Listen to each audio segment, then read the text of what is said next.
To order, meeting of the Carver Board of Selectmen, Tuesday, April 2nd, 2019. This meeting is being cablecast by Area 58, Community Access Media, Channel 15. We have openings on several committees. Please refer to the Board of Selectmen page on the website for a listing and application. It being 7 p.m., please stand for the Pledge of Allegiance.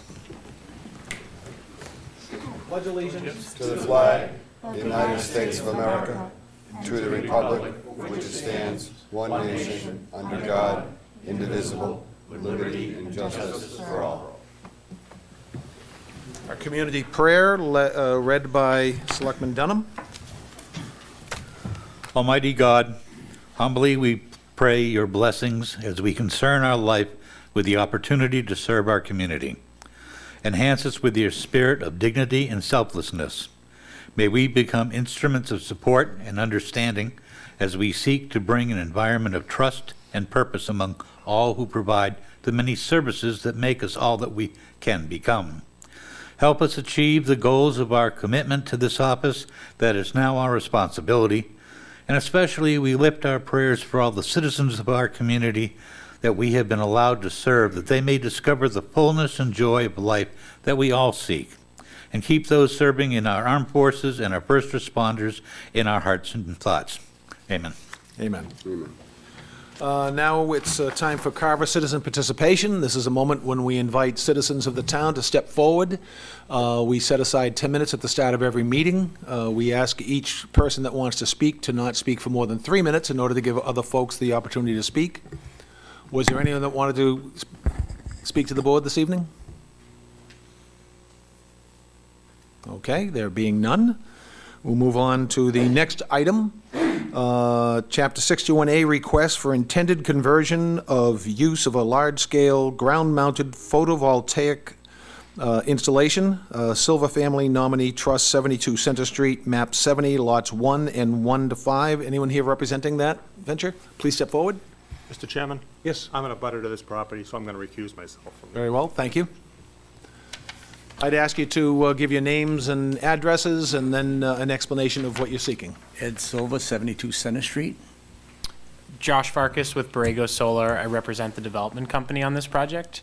We're here seeking the removal of 61A for the portion of the property where the solar project, which has been approved through the town authorities, where it'll be located on the project property. All right, questions from the board? So you've already gone through the planning board and everything else and gotten the special permit for it? That's correct. Also, Conservation Commission. Okay. That's all you need? Am I missing the sign-off that we normally get where it's been reviewed by a department? Yes, I'm missing it? We have it, but yes. We have it, but I'm missing. We have it, and it has been signed off and recommended that we not exercise our option on this. It was in an earlier packet, Mr. Chair. Thank you very much. You're welcome. Do you have that with you? No. No, okay. If you're going to pull rank like that, then I'm going to call you back on it. Very good.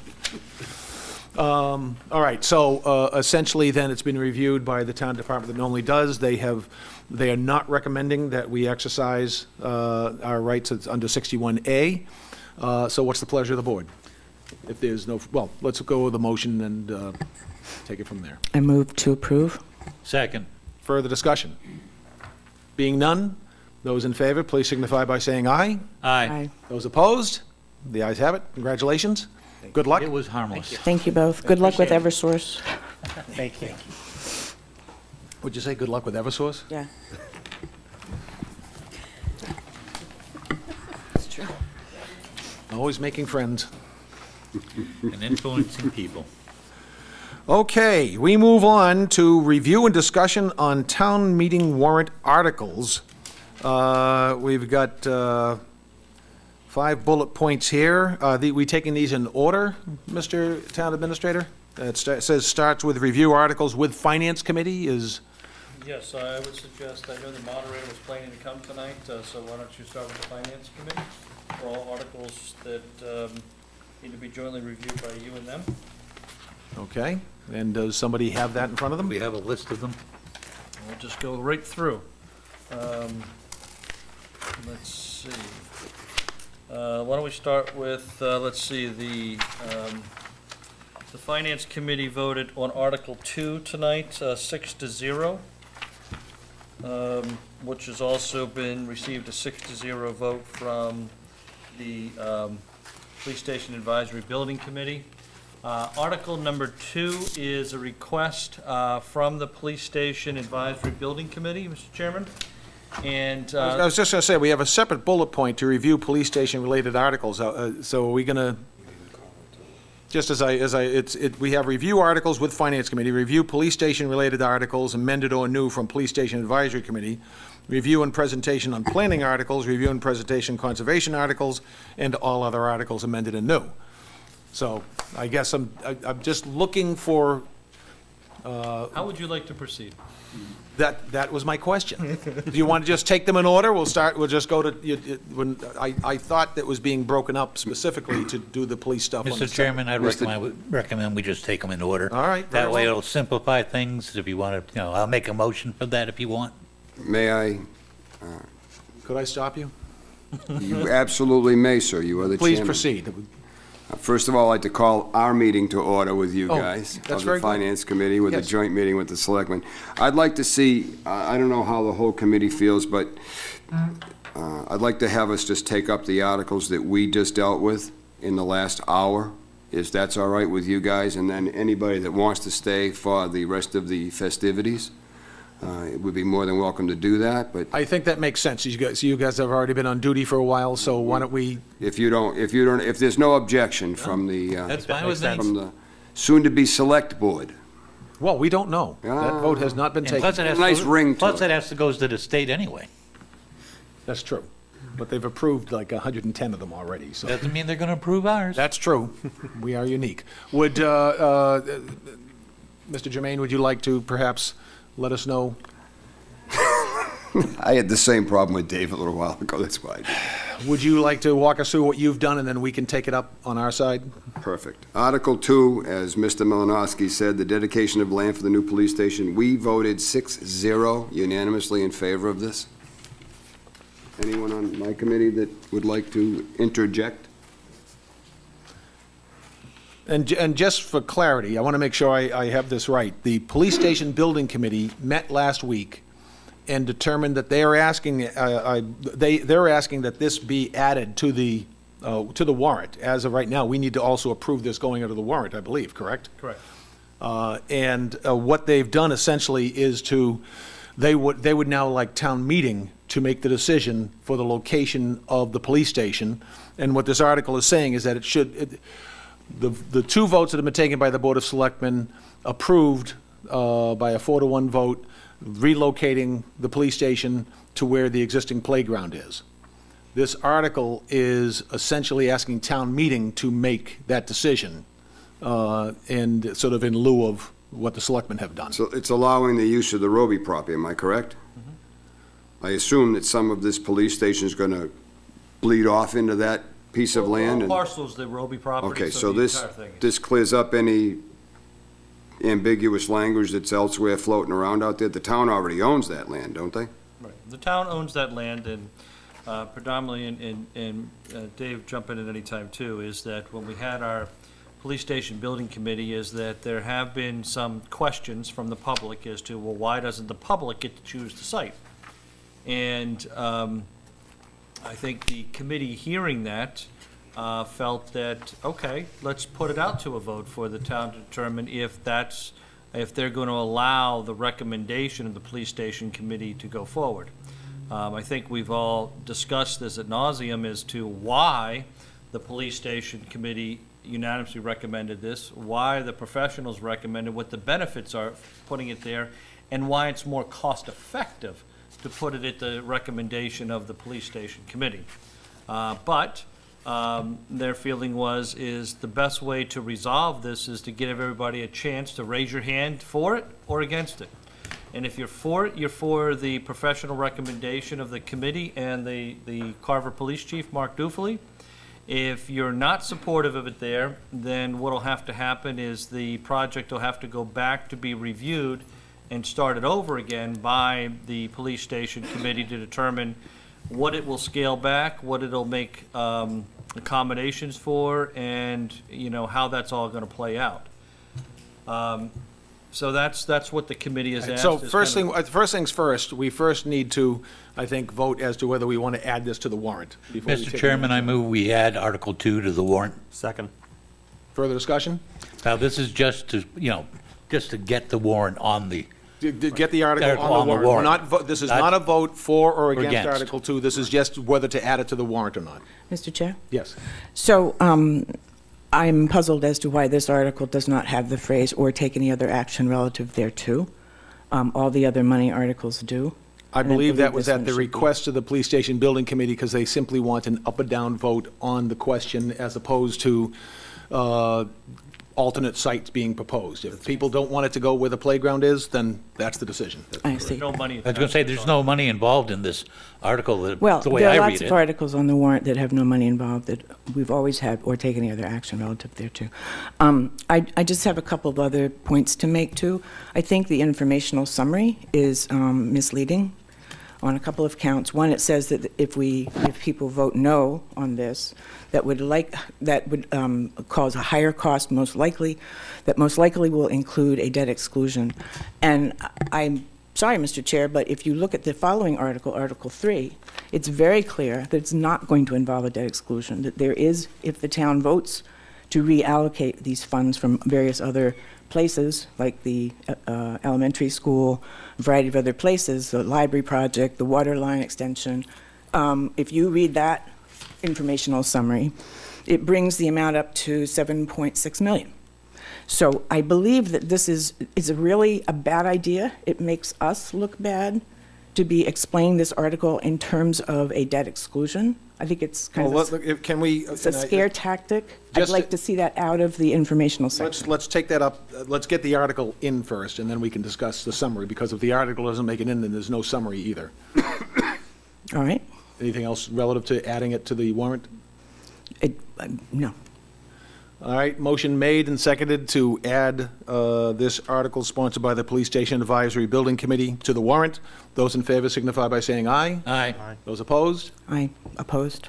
Chairman, on that phrase there is that we do know it's going to result in higher cost, but after higher cost, that most likely will include a debt exclusion vote.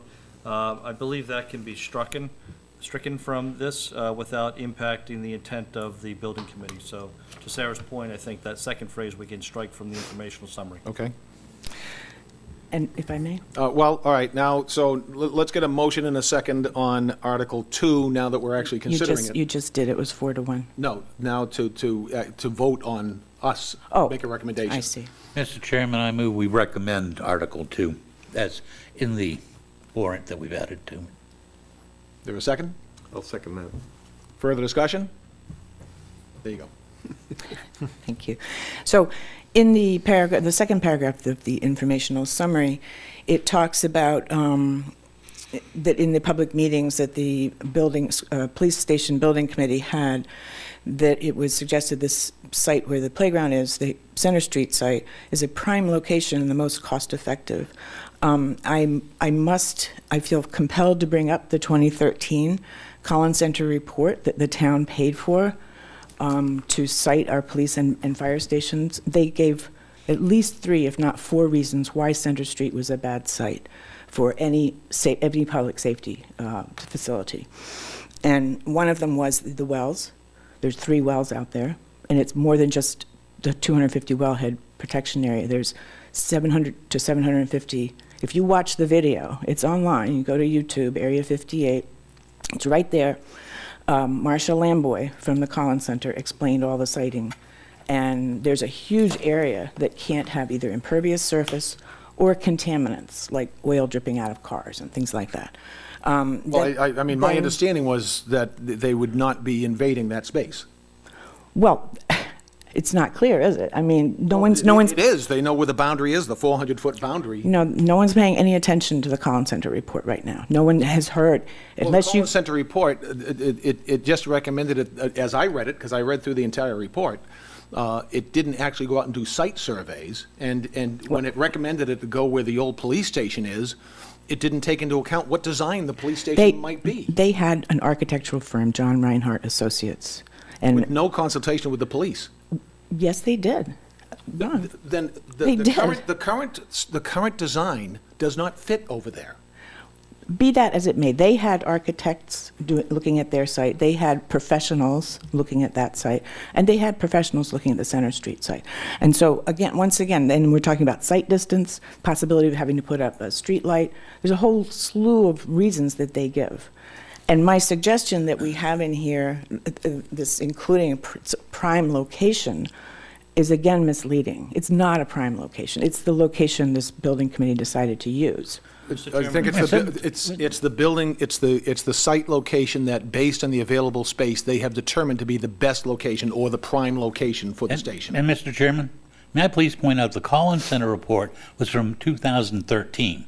They didn't do a needs assessment of the police department, which all went into the current one. So, I mean, That's not what for we're everybody, talking about, excuse me, Alan. Ms. Hewens, I'm talking. Easy, please. Yep, but, you know, it's not good to be interrupted. But basically, you know, the committee used the brand-new report that came out for the needs of the police department, not only immediately, but for the next 20 to 25 years. Also, situations change over the course of time, from one report to another. Might be able to get it, we could have gotten another report out from other than the Collins Center, might have come up with something totally different. We had experts that worked on the new police station for the location, size, configuration, and I'm comfortable going with that. To go ahead and rely on a report that's over 6 years old now, I'm sorry, that just doesn't hold as much weight to me. So if I may, Mr. Chair, Yes. this is a very important point, because the Collins Center professionals said very clearly in their report that they were doing an assessment for 40 years out, okay? And I don't mean to be nitpicky, but they said that the entire police station could fit on one story. They recommended 2 stories for 40-year build-out.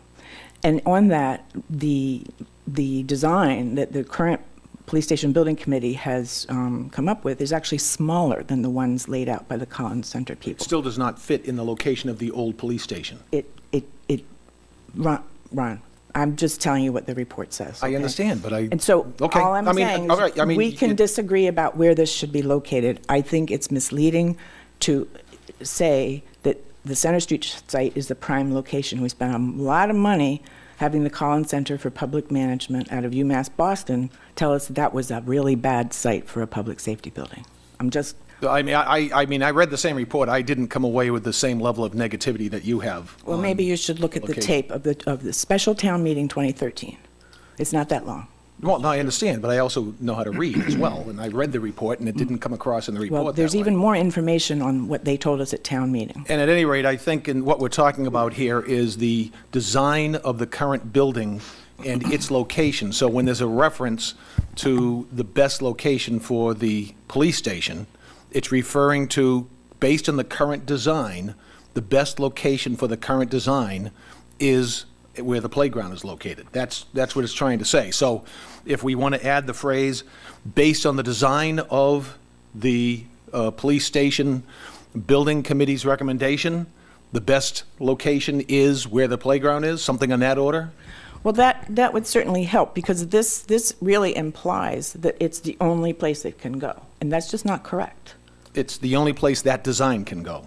Then that's what should be said. But that needs to be said in the article, because again, we're not voting on an informational summary. What needs to be said in the article?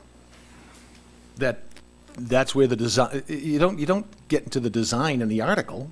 No, Mr. Chairman, all this article is doing is having the town say, we agree with the police station building Or we committee. don't And agree. or don't agree. This is their recommendation, and we are supporting it, or we do not support it. You don't need to go into a whole lot of detail, because it's basically the recommendation that we approved, 4-1, of the police station building committee. I think we're trying to, get a lot of extra verbiage in here, just to, that may end up actually clouding the issue as opposed to making it Certainly, more clear. this can all be brought forward in discussion, but I don't think you want to, I personally don't want to confuse the article by adding additional wording. Just give me one sec, I'll come back to you. Mr. Malinowski, do you want to say something? Yeah, just, I think this will help clarify this. The Collins Center report did not have an architect paid under the Collins Center to do the analysis. There was some pro bono work that was done from a different architect that did not include doing a user needs analysis, a feasibility analysis. But most importantly is that the building committee and all of the professionals assigned with the building committee did review the Collins Center report from cover to cover. It is outdated. And what this article is this is the recommendation of the building committee looking at current data, current information, and all historical information, even from 2012, and this is their recommendation. It's not to determine whether or not the Collins Center report was right or wrong. It had some good information. Some information is outdated, but our information that was presented is current information based upon the current needs recommended by the current police chief. Did you say that the police station, Mr. Robinson, the police station building committee reviewed the Collins report as part of your due diligence? Yes, we did. All right, Sarah, did you want to add more? Mr. Well, I just Chairman? wanted to say, I find it very interesting that this, old report was written 5 years ahead. They were planning on building this in 2017, 2018, and the cost that they estimated is roughly the cost that we've come up with, too. So, they were pretty on target. Mr. Germain? The Finance Committee looked at this and Can We you under- pull the microphone a little closer to you, please? we understood this to be an up-down vote without getting into a tremendous amount of debate over the rights and the wrongs. And that's where this whole thing goes off the rails, is the rights and the wrongs. It's nothing to do with really the Roby property. It has to do with other stuff. The Finance Committee looked at it from the angle of the building committee that put a long-term project together into doing this, knew what they were doing. So the entire Finance Committee, 6-0, voted to approve this article as it was written, because the entire Finance Committee believes that that is the best spot for it, and it keeps it in the center of town, it keeps it with the design they want to have. So that's just so you know where the Finance Committee's coming from. This wasn't one of these things we just looked at and made a real fast, okay, everybody say yes, and it wasn't that way at all. Mr. Robinson? I think, just speaking to Sarah's point, I think of the way I read this was including it is in a prime location in the center of town. Doesn't really pick anything, but the center of town was where we targeted, where the old station was, where down further on Center Street, or where the playground is. The prime location for a police station is in the center of town. I think that's what this is saying here, not anything. Well, the article lists a map and lot number, so that's pretty specific location. It is, but I think this just talks to it, just say informational. It's a prime location. Police stations need to have, citizens need to have a place 24 hours a day in the center of town and so that's, as I read it, I'm not arguing up or down, as I read it, that's all it says to me is that the Police Station Advisory Committee said we need to have it in the center of town, and it was just simply a prime location. Right, and the Collins Center said it needs to be at 112 Main Street. That's a prime center too. Yeah, it sure is. So that's, my point is that they just wanted it in the center of town. Any other comments from the board? Being none? Do you want to make that amendment to take those words out I mentioned in the first? Yes. Yeah. Who made the original motion? Most Alan? likely when Alan did. Yeah, I think I did. I'd like to amend the motion to approve, recommend Article 2, however, taking the phrase, that most, I was trying to find it here. Oh, that most likely will include a debt exclusion vote, removing that wording from the summary. All right. And Was there a that'll need second? Yeah, I'll second that, absolutely. Further discussion? Those in favor, please signify by saying aye. Aye. Those opposed? Passes 4-1. And I'd like to suggest we put on the next agenda, because I've already heard it come up. Someone approached me and asked me someone had approached them about moving Article 4 in front of Article 2 at town meeting, because the original selectmen's vote said that we wouldn't begin construction of the playground until we had secured funding for the playground. And I guess somebody was already talking about trying to get town meeting to move 4 in front of 2 just because of that. So I think now that town meeting's making the decisions on both the location of the police station and whether or not to build the other playground as a result, that I would like us to reconsider our vote and consider removing that modifier at the meeting on the 16th. So, just Mr. Chairman, I think that's an excellent idea. And, Consider removing what modifier? the current vote that we took on both occasions was that we would not move forward with putting the police station where the playground is unless we had secured funding for an additional playground. Why would you want to remove that? That's a promise. Because town meeting is now going to be making a decision. It's no longer our decision. The town meeting is making the decision, not us. And someone is already talking about moving Article 4 in front of Article 2 because of our motion. So I don't think that should be in play as part of the, we don't need, the whole idea here is that we're trying to take the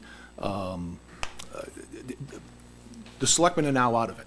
So if someone is going to use one of our modifiers when we didn't know town meeting was going to be making the decision, to try to suggest that we should move Article 4 in front of Article 2, so that way if the playground gets defeated, then the new playground gets defeated. I guess that was the theory behind it.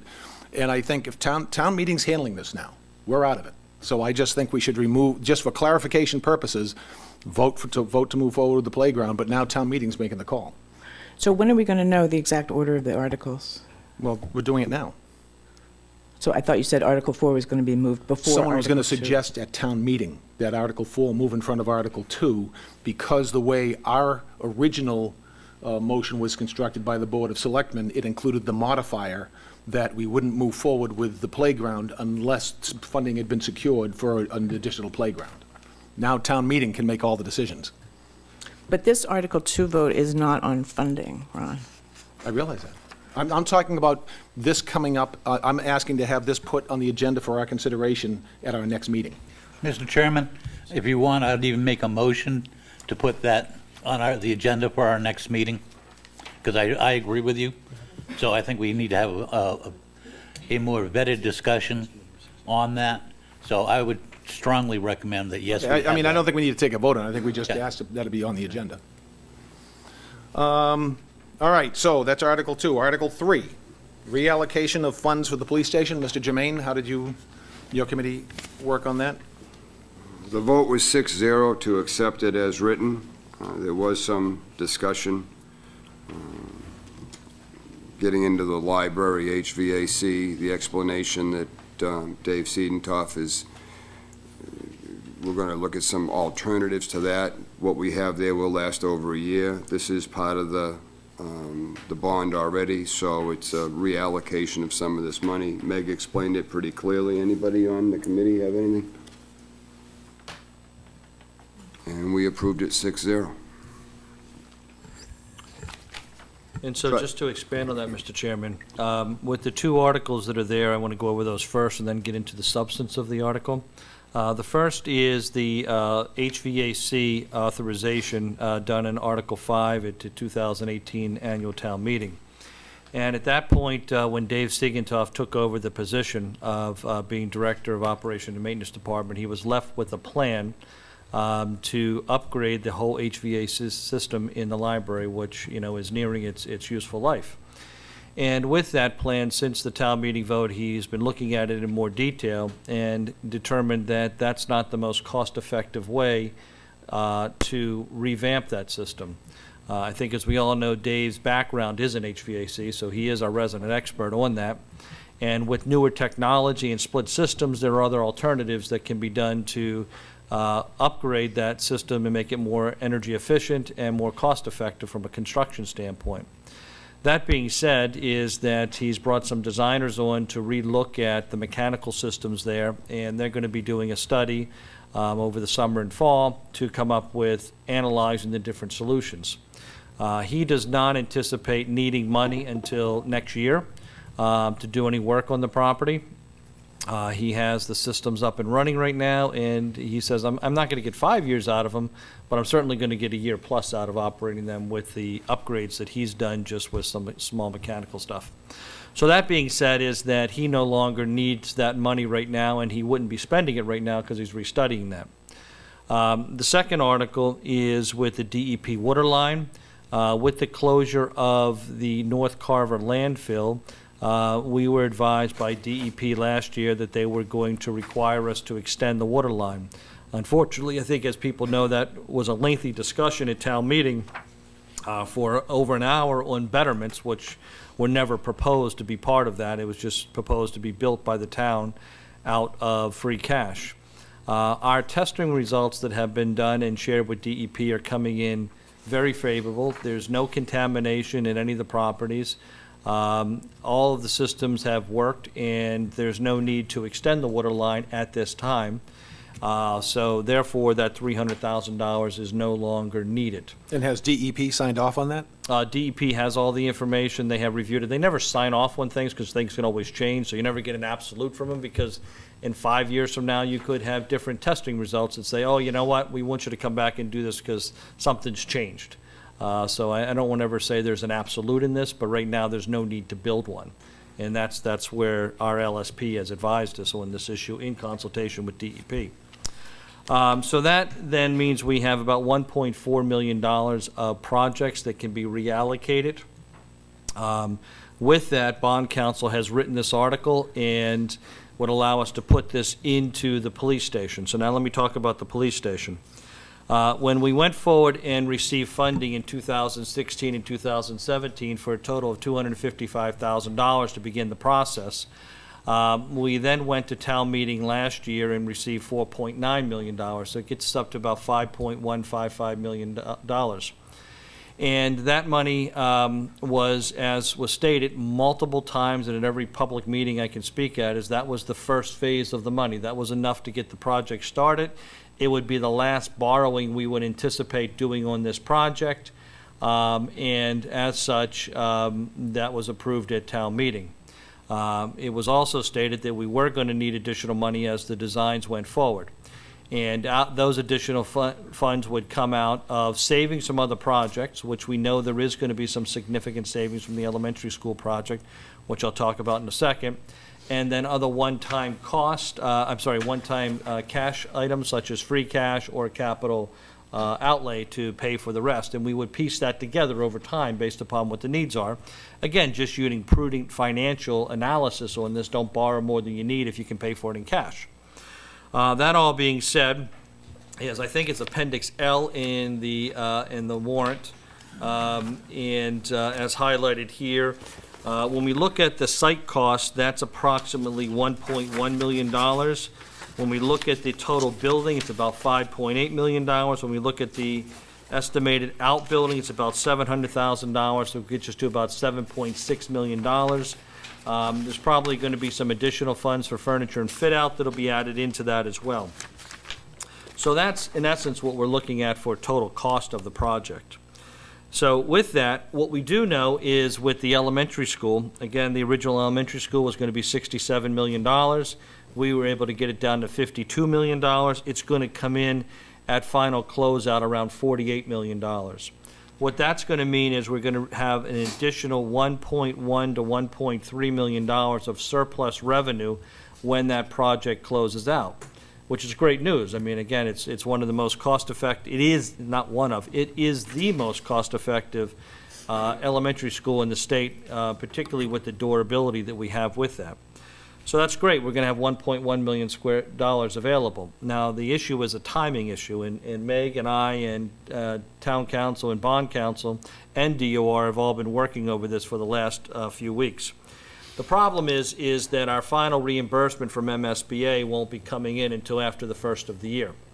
And with that, that then has to roll into free cash. And that would have then put us out for a future town meeting to be able to do that. However, what DOR has told us is they will come in March of next year and recertify our free cash with that additional $1.1 million plus coming into our coffers. Once that happens in March, then in April, when we have our annual town meeting, we can then fund or transfer that savings from one project and put it into the next project, and therefore not have to borrow additional money. Again, that's always been part of our financial planning for this, but that's the process that has to happen. So when you subtract out the 7.6 and you subtract out the 1.1 plus that we're going to have, you're down to somewhere around a $6.5 million number that we're going to need going forward with. And that's where this $1.4 million comes into play, is that right now, those funds are not needed. We anticipate transferring those, or we're requesting town meeting to transfer those funds into the project so that it can continue to move forward. We have every intention at next year's annual town meeting to refund out of either the capital or out of free cash the library project based upon the new design and the new structure that Dave Sigentoff's going to come back with. So again, it's trying to figure out how to work with our cash flow to meet the objectives of this without borrowing unneeded funds when you have money available. And that is the summation of Article 3. Did I miss anything, Meg? Mr. Clancy, now that you've joined us, if you'd like, please come feel free to come sit up. Our town moderator, Sean Clancy's here. So we'd like to have him, feel free to jump in on any topic at any time. Okay. Thank you. So what's the pleasure of the board? We take a motion on this yet? I don't think we did. Yeah. I'll move that we recommend Article 3 as presented. Second that. Thank you. All right, further discussion? Mr. Chairman, just a couple of questions, not to be the, I'm trying to anticipate different types of debate that may occur with this. So first, if Article 2 does not pass, I would envision we would get rid of Article 3. There would probably be someone who would make a motion to table Article 3 at that point, because if Article 2 doesn't pass, then as written and as the building committee has looked at, is they're going to have to go back to the drawing board and figure out what programs they're going to want to cut out of the future police station. But why wouldn't we want to give them the additional funds? We know they'll be needed. Yeah, That's again, I just said I assume somebody might look to this is, table that article. Should it go forward? Yes, but I'm not sure that it will. If you didn't pass the first article, That's right. what's the likelihood the second article is going to pass? I guess is what I'm trying to say. But could it go forward? Well, Yes. I mean, Could it? people Yes. might decide that they don't want the police station located at the playground, but they still want a police station built, and so Yeah. they'd still want the funds made yeah, available. so- absolutely. Yeah, we still need the money. Oh, the money's still needed. Yes. Yep. But the money will just be sitting there if we don't use it right now. It'll still be available to us next year. That's correct. All right, we That's have a the motion and thought. a second. Any further discussion? Just to kind of nip something in the bud if it comes up, I've heard some people say that why aren't we using this money to go ahead and get more teachers for the school or pay off some of our existing bonds? So two things. One is that this is one-time money that'll be coming in, and if you use that for pay for teachers in year one, you're probably going to have to lay them all off in year two, or if you hire police officers in year one, you're going to have to lay them off in year two because the money would no longer be there. It's one-time money, which would then go against our whole financial policies, and I don't think the board's done that in 5 years, was funding something with one-time money for that particular reason. So I think that's one piece. Second, as it relates to the bonding, is that our bonds are set up that so much is paid every year with those. But this will adjust. As you may know, we have that $100,000 that we have in for the solar. So this actually will reduce down, the bond's already been done. I'm sorry, I'm confusing myself. There's the school project and then there's this piece. This piece, this money that's being proposed here, needs to be spent at some point, whether it's this year on a bad design for the library or next year with new money on a design for the library. There still needs to be money spent on the library. And our point is that since we have this money available right now, it's better utilized here than for us to go out and borrow some money temporarily when we have the cash in the bank for that. And correct me if I'm wrong, but aren't a lot of our loans that we took out, the mortgages, isn't there a prepayment penalty on those? They're set up to be paid a certain way. You can't just go ahead and start like your own home mortgage, start throwing some extra money in to reduce the principal. That's correct. You know, there's some stipulations they can be prepaid at the end, but there are penalties for doing that, and generally you do that if you're going to get a lower interest rate, and our interest rates are remarkably low as to how we structure these whole things. Okay. So there would be penalties. Thank you very much. That's all from me. And again, I just come back to the fact that whether it's at this location or some other location, we're going to need the funds for the police station, so. All right, motion and second. All those in favor of recommending Article 3, please signify by saying aye. Aye. Opposed? The ayes have it. We move to Article 4, the Community Preservation Committee recommendations.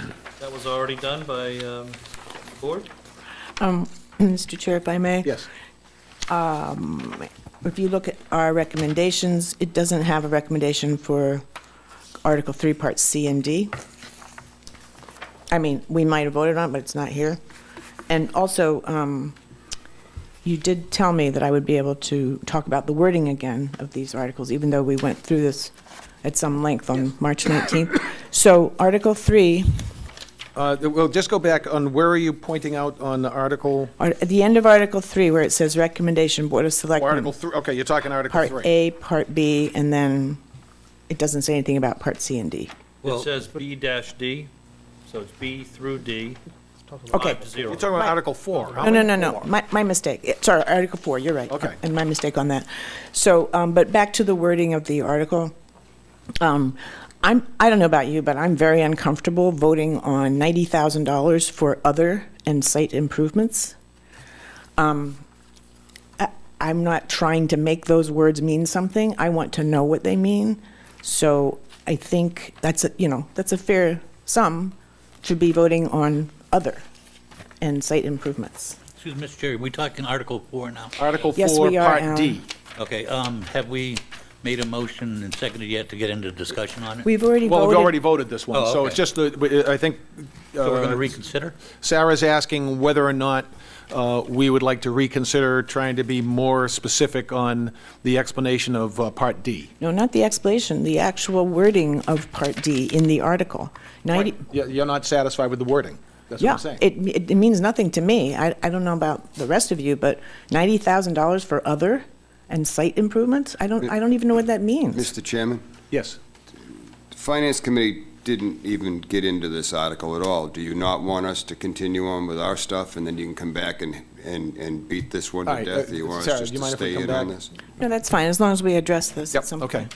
I'm not trying to, No. We did agree that we would try to allow you the opportunity that- to leave if you so chose. well, there are some members here that would like to, Sure. No, wrap I'm up their sorry. end of it. And I got it. See their loved ones? All right, so what did you take on next? Article then? 15.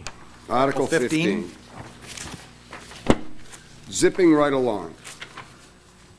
What about- Actually, we voted unanimously on Article 14 was to take up Mass General Law acceptance and allow the selectmen to raise fees.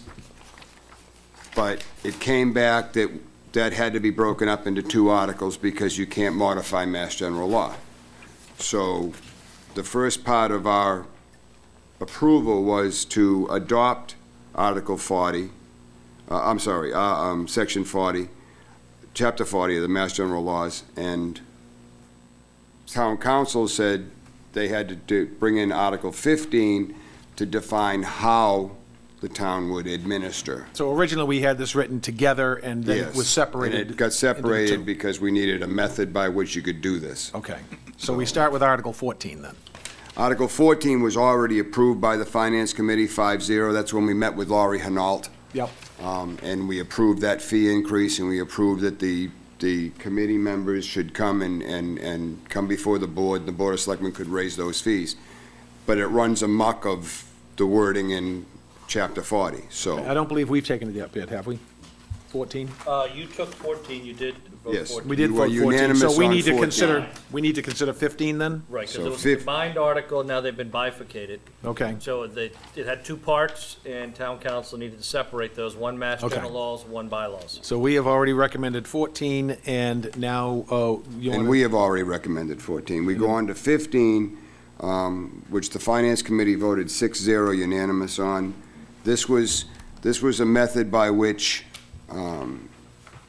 it gives the mechanism for the Board of Selectmen to raise those fees without running afoul of Chapter 40, so. Again, it's what we had already voted, it's just broken Yes. up because council Yes. pointed out that the way it was written was inappropriate.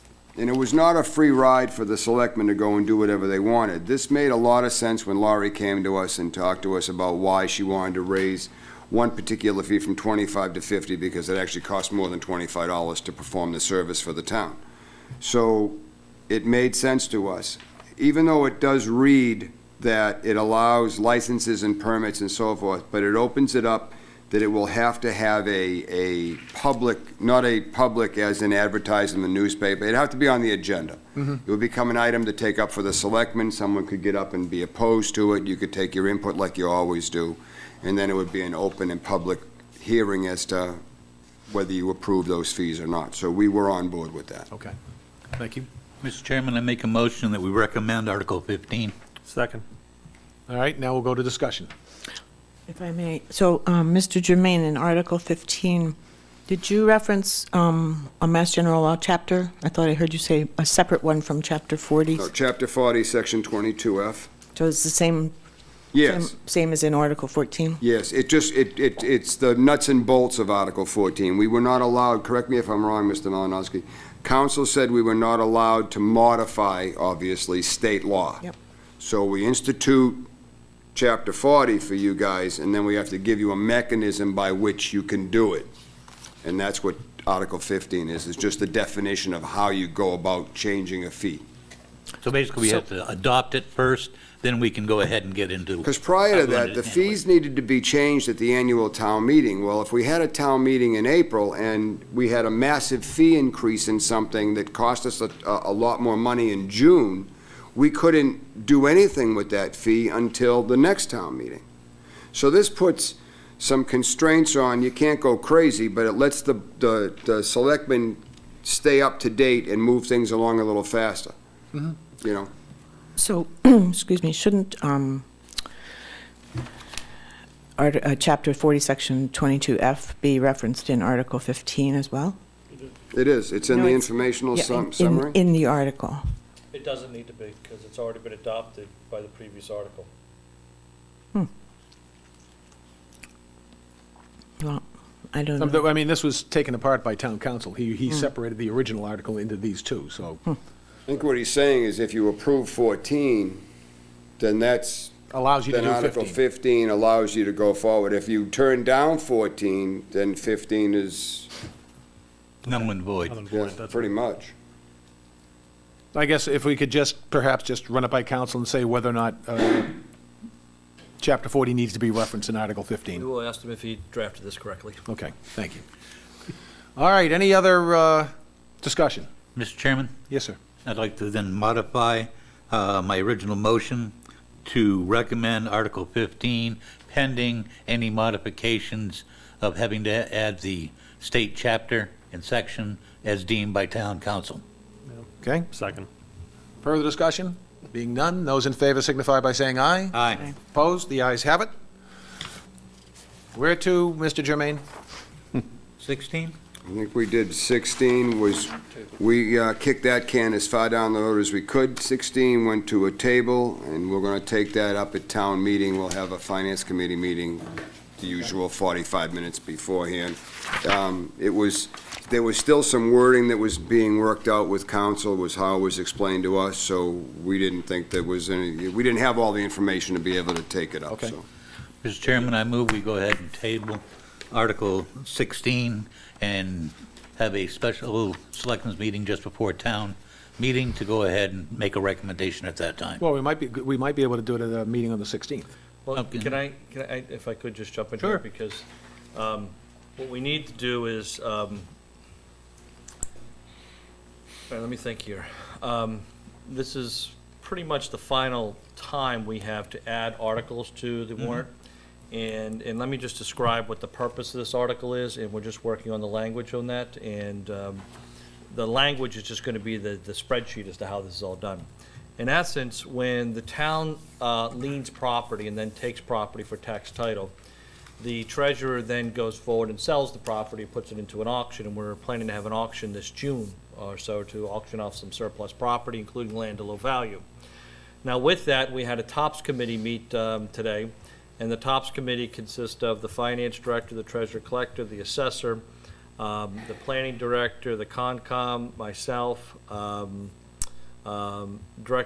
chairman of the redevelopment authority, and somebody else was there. Anyway, as part of that, we go through all these properties and determine, all right, are there any of these properties that we actually want to hold on to for additional use? Or some potential reuse through some economic development means. With that, there were 10 properties that were identified that we're proposing to put into this article. They range from the roads in the Crystal Lake Drive that are now owned by the town, but they're owned in tax title, but they're not owned by the town, so we have John Woods reviewing that. It goes into about 6 beaches that the town has on different ponds that were taken for tax title that we want to transfer to the town, so they're under our care and custody and no longer under the treasurer's care and custody. Another one is the land where the fire department's located, because that was taken under a tax foreclosure. So that's still technically in the care and custody of the treasurer collector. We want to move that to the town. And then we do have 2 parcels where there's potential for a single housing lot that could be done for Habitat for Humanity or some type of affordable housing that we want to look at transferring to the redevelopment authority, because they're your arm to kind of redevelop property and put that out to bid if there's a higher and better use for that. So when you're doing, if you go right to an auction, you can't put any restrictions on it. If you go to the redevelopment authority, you can say, okay, these 2 parcels could be sold for housing, and if they are, we want it to be for Habitat for Humanity or something like that. So that's what the article is. We've done these articles in the past. We just haven't finalized the language on that. So I guess what I'm asking the selectmen to do is to authorize that to be on the warrant. We do have this placeholder for it. And at your next meeting on the 16th, you can actually vote the, So this is a new article, and you're asking us to allow it to go on the warrant? No, it's actually in here in Article 16. We just don't have the final language. So then what are you asking us to do then? Oh, yeah, it's already in the article. It already is there. Well, I'm asking you to make sure it stays on the warrant. How's that? I'm not even gonna call for a vote on that. I'm just gonna go ahead and, Now you know why we tabled it. but thank you for that lengthy explanation about why the article is remaining on the warrant. That's All right, moving forward to Article 17. I see we're going to ask what time it is. He's going to tell us how the watch is But built. again, we should be, if you can have that prepared for our meeting on April 16th, we should be able to take it up then. Absolutely. You'll have it tomorrow. Where are we going to now? 17. 17. I have no idea. Mr. Jermaine, Article 17? Article 17.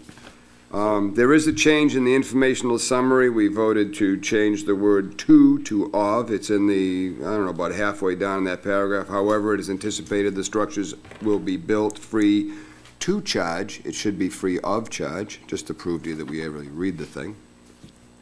And then the committee voted 6-0. But I'm going to interject. We voted 6-0, but there wasn't a tremendous amount of enthusiasm. And I say that simply because there's a lot of acreage here on this list, and we would certainly hate to see an overabundance of canopies with solar panels on top of every one of these pieces of property, because it would be, frankly, an eyesore. But, the intent is good. I think that ultimately we're going to need to go into more and more and more renewable energy, but I think that this is, short of putting a giant windmill in the center of town, this is on par. And this is my own personal interjection now. This is just where I'm coming from with it. I think that if we don't abuse it, I think it would be great. I think if it's peppered all over the center of town with the police station, the fire department, the school, the town hall, it's going to be an eyesore.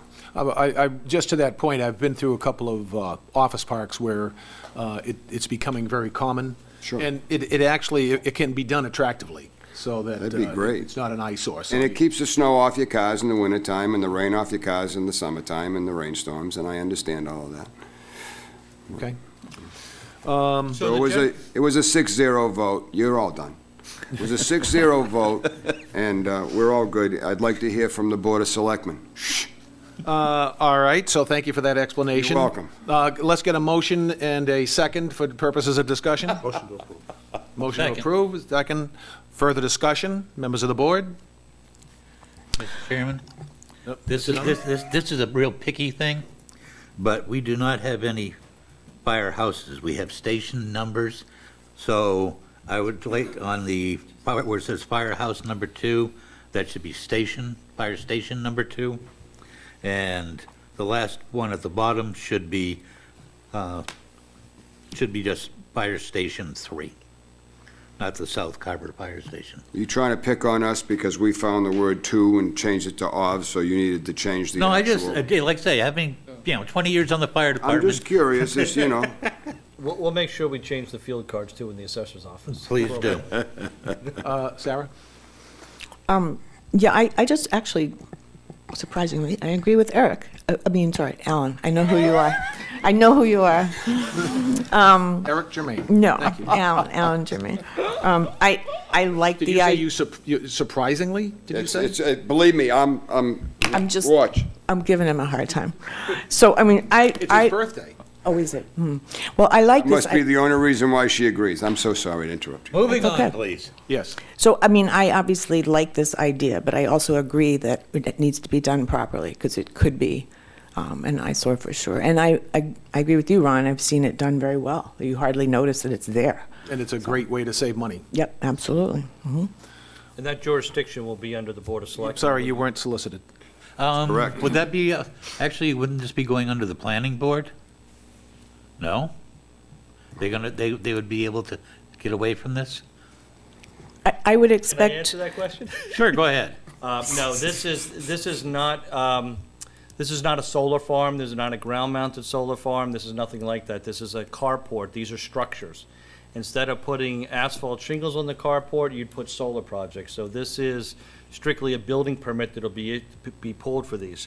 What this does is it allows the Board of Selectmen to issue an RFP at designated areas, at designated quantities, to have a solar company come in and build those free of charge to the town, so we can put our school buses under those and keep them out of the weather.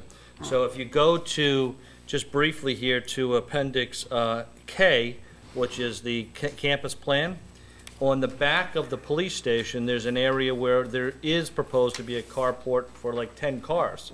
But you can put the cruisers under that. This was actually in our original design for the fire station, but we couldn't fit it in the budget. Now, behind the fire station, you could actually have 8 or 10 cars under one of these types of units. So this will be, if you will, managed and controlled, to Mr. Germain's point, by the Board of Selectmen when you issue an RFP. It just gives you the authority to go out and do that. Well, where do the aesthetics come in, though, in terms of making sure that it meets? That's what I was Yeah. going to ask, and I'm wondering whether the planning board would like to weigh in on that, because that particular point is their jurisdiction. I mean, I could. Even if it's a town project? We could almost, I mean, since they have to come to us, we can almost refer them to the planning board to make sure that what they've come up with is acceptable. My only concern is, again, I think it's a great idea, but it can be done tastefully, or it can be done so it looks awful. right. And so certainly, we could say, please go visit with the planning board, and if you come back with their stamp of approval, then we'll approve it. So We think the more that are involved in it, the better. So maybe it would even be a joint operation with the planning board. Well, maybe and it should the say in selectmen. consultation with the planning board. We might as well do that now. So We're let's not going to clarify, be here The planning forever. board doesn't have any control over the aesthetics of these. These are straight buildings, so the town. But we have the ability to insert that The wording in the here. planning board has You have- control over aesthetics of what goes up. Not from a building standpoint, because these Yes, would be it does. buildings. What the Board of Yes, it Selectmen does. can do when you issue the RFP is you actually have to tell them how you want them designed. So when you issue the RFP, you're going to say, I want these designed like X, because they're modular, that you're going to come in there and you're going to say, this is how we want them to look. So when you craft that RFP, you are in charge of the aesthetics. Okay, you can have keep the saying planning we're board going to assess craft it. an RFP. Yeah. I don't know that we have a level of expertise among the five of us, perhaps Mr. Dunham, but the rest of us do not have the level of expertise to Yeah. craft and design. So, Ron, these. I don't think there's any harm in adding in consultation with the Well, planning but in board. consultation's even vague. Well, we're not making them the permitting authority. We're not making them the ones that do the RFP, but they are in charge of the aesthetics of buildings that go up. And so, I mean, I just think that that's something they should weigh in on. And we're not going to be here forever. Another board might say, the heck with the planning board, who cares, you know? Just for clarification, is the planning board is not in the jurisdiction of aesthetics for buildings. When you pull a building permit for your house, you don't go to the planning board to have them view the aesthetics. When you build a The- garage, This is not a private home. We know that, Mr. Milnowski. But This is. when we're building a commercial building, they're, you know, They certainly weigh are. in on. They certainly are, and these companies are going to be these are commercial companies making money off it, which, you know, that's fine. But I think it is their jurisdiction to some extent. They at least need to be consulted about it. I think with 5 members on the board, you're going to know ugly when you see it. Well, I just would like to head it off, though. I mean, I suppose we can ask them to submit a plan, and then we can determine. Again, No? other than Mr. Dunham, I don't know any of us that have the ability to really make these sort of design judgments. Don't we have an So- in-house Going planner with that's this, Mr. familiar with Chairman. this? Not No? sure how he does either. I don't either. What? Oh, I see. It's humor. Oh, You know, it doesn't work if you have to explain it, Sarah. that's right. That's right. It's not a joke if you have to explain it. All right, Absolutely. all right. I agree. Surprisingly, I agree with Sarah, since that's Wow. well, she did it to you, so I figure I can There do you it. go. It's only fair. Yes. Even more surprisingly, I agree with Sarah also. I would like to ask through you to the town administrator, Coming across tonight. is there any harm in putting in there the Board of Selectmen, you know, if there does, Why- how would he know? if it is their desire to consult the planning board? Yeah, You that's can perfectly consult with fine to anybody you consult, want. Absolutely, but I just wanted to make everyone understand, there's not a permit that the planning board would issue you on aesthetics, but consulting, absolutely. All right, so we'll add the language in consultation with the planning board. Yes. I think you should Can I add- consult with Sean. Yes. Can I add one point? Oh, So, right, Mr. Moderator. yeah, sorry. So I could foresee there being some lengthy discussion and conversation at town meeting about the town meeting wanting to have some authorization over each individual project. So is that Town some- meeting want to approve Yeah. these Yeah, projects? I would imagine that would probably be your biggest You've learned quick, issue. haven't you? Yeah.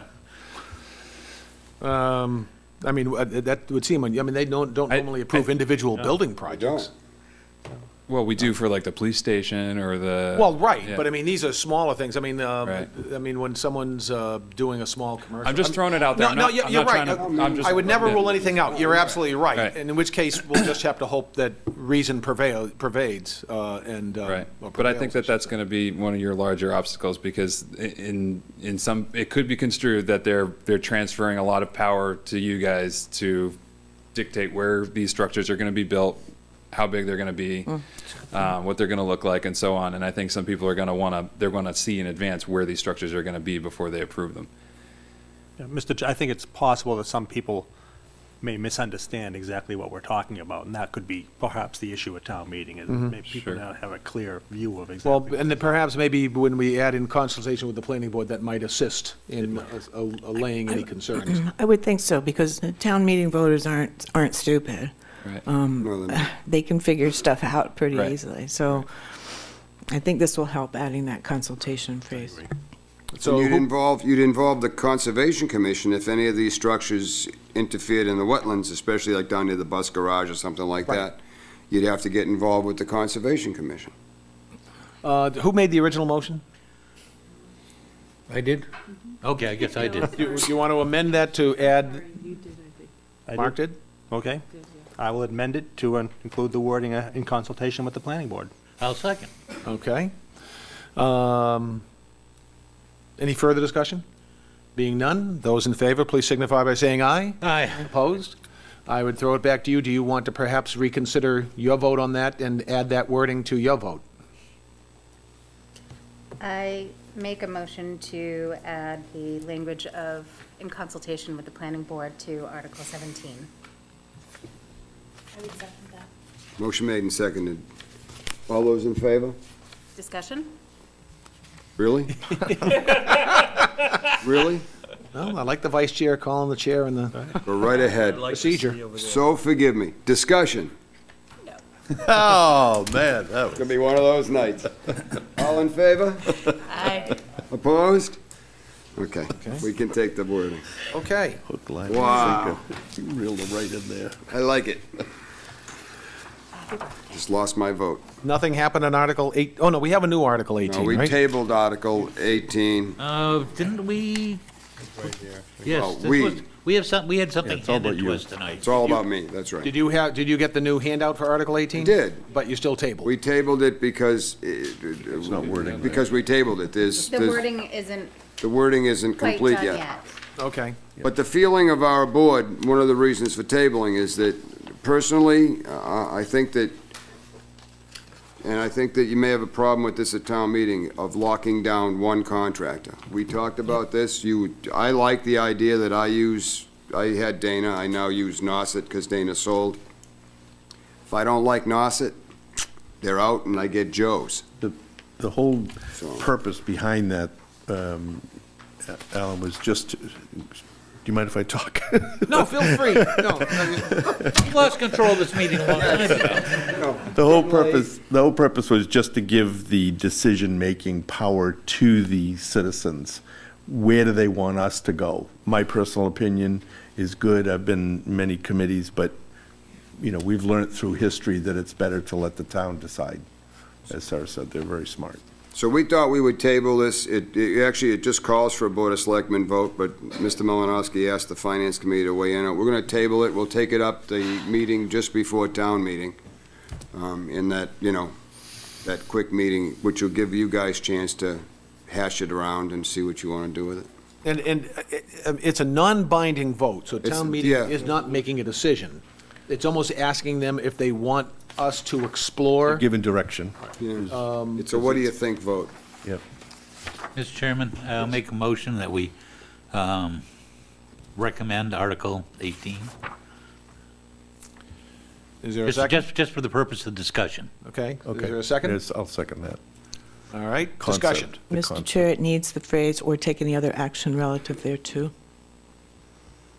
Okay? You think so, even though it's It's just non-binding. non-binding? Yeah. But if it's non-binding, it doesn't, The town meeting needs to decide if it wants to make any small change. That's what that phrase is for. I think we've kind of agreed on that. Yeah, that allows them to sort of alter the motion. What's that? I'm sorry. It allows them to alter the motion Yeah. Yeah. within the context of the article, so. I guess it was just because it's non-binding, I didn't think it was as significant, but, so essentially, it's taking the temperature of town meeting as to how they feel about should the town explore issuing an RFP and managing all private garbage haulers in the town under one contract, as opposed to all of us, as we've done for years, having our own individual contracts. Right, And then just reporting back to the town at some future meeting as to what we recommend? Right, well, that will give us direction for us on the committee as to what to pursue. There's Okay. change coming, and so we just need to know Okay. from the town what they want us to head towards. And I think that's the big issue, is that change is coming, whether we like it or not, at the end of 2020, is there will be no free disposal anymore for garbage. And on the Finance Committee, you have two members that are on the district, as well as Mr. Robertson. And with that is there's going to have to be some planning over the next year as to what is the future of garbage pickup in the town for the district and for the town. And it may be that the district decides that it's not going to continue after 2020. It may decide that it's going to go down to one transfer station. It may decide that sticker prices are going to have to go up to $200 like they are in Plymouth, and we're going to have to pay for bags. These are all the options that are out there. And with that is that also comes back to the town itself. And right now, Carver has had a very private sector approach, is every person can choose their own hauler, and they can change their own hauler at any time, or they can buy a sticker, or they can do both. And there's nothing wrong with that system, and it can Well, continue. except that up to this point in time, it's been subsidized because of the deal we had. Right. So that rates are gonna go up. Costs are going to be going up. I mean, it was very easy to work with private haulers. They're all roughly the same price and inexpensive relative to other towns because of the fact that the landfill was located in the town of Carver. So that's part of what's going to change.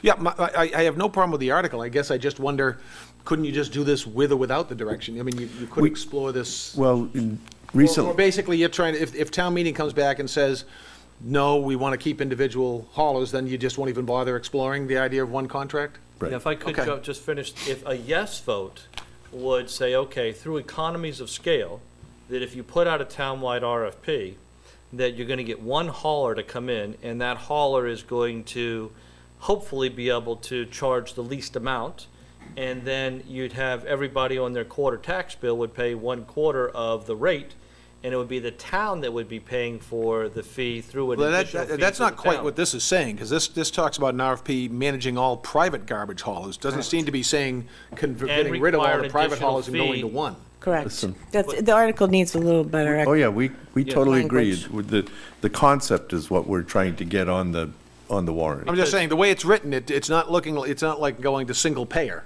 so to speak. Right. Well, it Is the says term. here, all private garbage haulers in the town under one contract.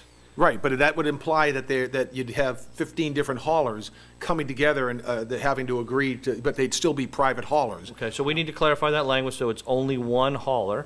That's why we And then- That's tabled the it. intention. Yep. Yeah, that's certainly the way it reads to me as well, is you're gonna have. Right, because I thought Yeah. basically you were going to try to manage the 15 haulers or whatever we have in town. No. So we But what could you're do that suggesting as- is, should we go out to bid and have all the haulers come in and bid to do handle the trash for the town of Carver? Alan? Mr. Chairman, where this is a non-binding article, once the district makes up its mind which direction it wants to go, do we go back to town meeting to see if they're going to accept it? So Or what, is that going to fall on us? so it's gonna fall on us at this point, and I'll say that because You mean us? the town of Carver needs to make its own decision on garbage for the future. It's no longer gonna get free garbage from Covanta, so then the question is, does the town go off on its own, or does the town stay part of the district? We don't know what those are gonna be, because there's pros and cons of both ways. But that's of doing it. something have to be decided by town meeting. Not necessarily, no, because right now, if the district closes down, then the district closes down. We have no control over that. Right now, the town, if the district closed down, then people would still have their private haulers, and you'd have to figure out where you're gonna take your stuff. I think to a what transfer station. Alan's getting at that is if we pursue a single payer contract, Then that would have to come back to the town, meeting. yes. That's what I was getting at. Right, we don't Thank have you. the power as a board to make that decision. That would, basically, if that all breaks, if the district goes away, the private haulers, we're just dealing with our private haulers, whatever they have to pay. So nothing really changes, because we And that's have no say in it now. Right. So nothing would That change. Process is about a 6 to 8 month process to go through analyzing all that. So this is a temperature of the town is, do you even want us to look at that? If you don't want us to look at that, well then, Okay. that makes our life easy. If you want us to look at it, tell us to look at that and we will. Yeah. And that's all. But it's still, that would still have to come I back think to someone the needs town. to, I think it's Mr. gonna be a big help if someone really can lay it out Yeah, 'cause, hey, Mr. clearly Chairman? and save us an hour of debate on this when, Yep, you know. because right now, as written, I'll tell you right now, you're going to get a very long discussion about that at town meeting, because everybody loves their hauler. Yeah. That's why And we this is tabled going to it. come across as interfering with their rights. Well, to other choose. other than it is just non-binding and trying to take a temperature of whether, I mean, you know, I just don't know if the town meeting members will take it that way. Yeah. Even though it says it. I agree. Yeah, I mean, I would, to me, I would certainly, without making a decision, I'd like to have someone present to me, here's your cost with a single payer, here's what your cost with a private payer, what do you want to do? Yeah, So I think the important thing is that the town meeting knows, we can, if town meeting says, go explore the single payer, but you have to come back to us. You know, and I think that's the important thing that needs to be communicated.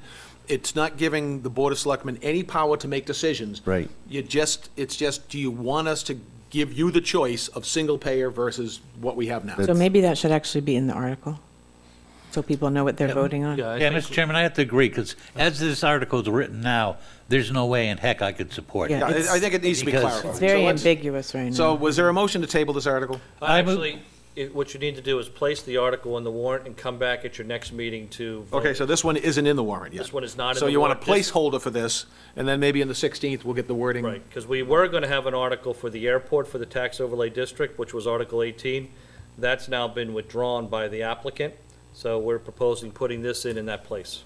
Mr. Chairman, I move that we add this new Article 18 to the warrant. Wording to be decided. Now, that, we're just adding it, and then we'll take the vote to not take any Is there a action. second? Second that, yeah. With the phrase, or take any other action relative thereto? Well, we're not there yet. We're not just- to we're that part. This adding is the just article putting in it the on, first the place, and we'll get article to the on the. language. Well, why don't we have them add it so they don't have to retype it a fourth time? Well, we Well, can no, do we're going to vote that right on our away as next soon as we get done with motion. this vote. This is just getting it on the warrant. Very good. All those in favor of placing Article 18 in the warrant? Aye. By saying aye. Those opposed? All right. And Mr. Chairman, I Yes. move that we go ahead and table this to our next meeting, but ensuring that the phrase "take any action relative thereto" gets added by the time it gets back to us for further review. And the ambiguities are cleared up. Pardon? And the ambiguities in the article are cleared up. Yes. Right. Was there a second? I'll sec, yeah. I'll Further discussion? Those in favor say aye. Aye. Those opposed? The ayes have it. Next, sir. Article 29, tax on marijuana, we voted 6-0 to table this to town meeting because that's what we did. Well, there's not even a marijuana overlay district yet. We have no idea what the heck's going on. I think, are we with this getting a whole thing. presentation on that tonight? Yes. Yes. We're So, leaving. huh? That's why we're leaving. Tune in later so you Yeah, I'll be can. sure to do that. Go home and still watch us live. Not on a good day. Okay, did you take any other action on any other articles? We voted to table it, that was it. 6-0 to table. All right, well, thank you very much. Well, you gotta tell us what you're gonna do with it. Aren't you gonna do something with it, too? At least you're gonna tell us what you're gonna do with Well, the we were going to go tax. back and do all the articles that we haven't done yet. You want, all right, you want us to look at Article 30 Well, as? we're telling you what we did.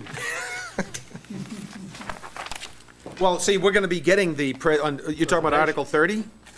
29. Well, see, we're waiting for the present, we're going to get a presentation, so that's why we're not going to do anything until we get the presentation. from- Wow, a dog and pony show. Okay. Well, I always like to know what the article's about before voting for it. I understand. Wow. It's always a pleasure. Yeah, because I make a as it's motion written to right now, adjourn the there's Finance nothing for Committee us to meeting? vote on. The motion made and seconded to adjourn the Finance Committee meeting. All those in favor? Shh. All those opposed? Thank you very much. You've been very gracious. I'm going to propose a 5-minute break for the Board of Selectmen. I'll second that. Further discussion? Being none, those in favor say aye, those opposed, the ayes have it. Okay, so, let's go back to, all right, so we have left, we're gonna get, Sean's gonna talk about the moderator article, and then we're gonna get a presentation on a conservation article and the planning board Can we, article. Ron, can we quickly go back to Article 4, I was please? just about to say. Oh, But okay. first, we will go back to Article 4. Thank you. If everyone could return to Article 4,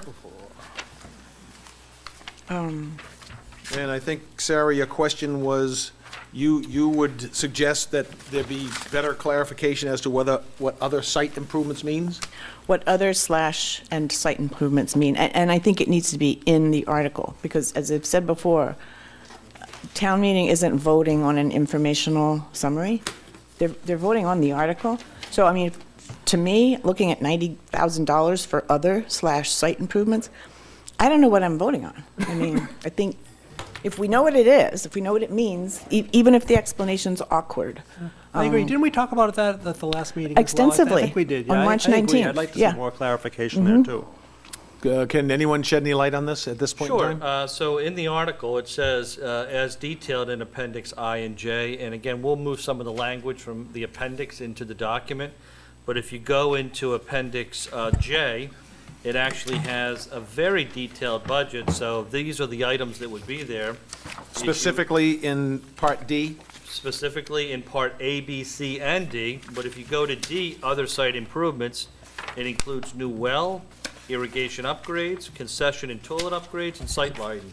So we can move those 4 words into the article to clarify what the other is. And I thought we had done that, but I neglected to do that, but we'll get that in there. All right. Do we need to vote that, or just rely on it being done? Okay. Elaine promises it'll get done. It will, if she promises. I know it will. All right. And then, if I may, Mr. Chair, there was a similar item in Article 7, allocation of funds from fiscal 2019 free cash. Article 7, Part G, says police station, town hall, complex, site improvements, including parking and demo.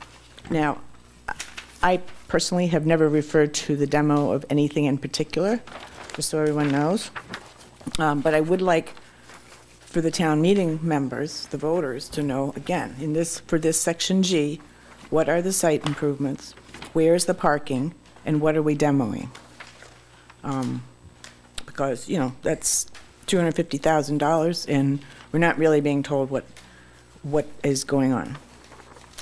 So, Mr. Chairman, I would disagree with that. I think if you go into the informational summary in section G, I think it's pretty specific. The demolition is for the Wait a minute, Appendix G? I'm sorry, No. informational summary in G. Oh, the next page. Yep, informational summary in G is that it's very clear the demolition is for the existing police station.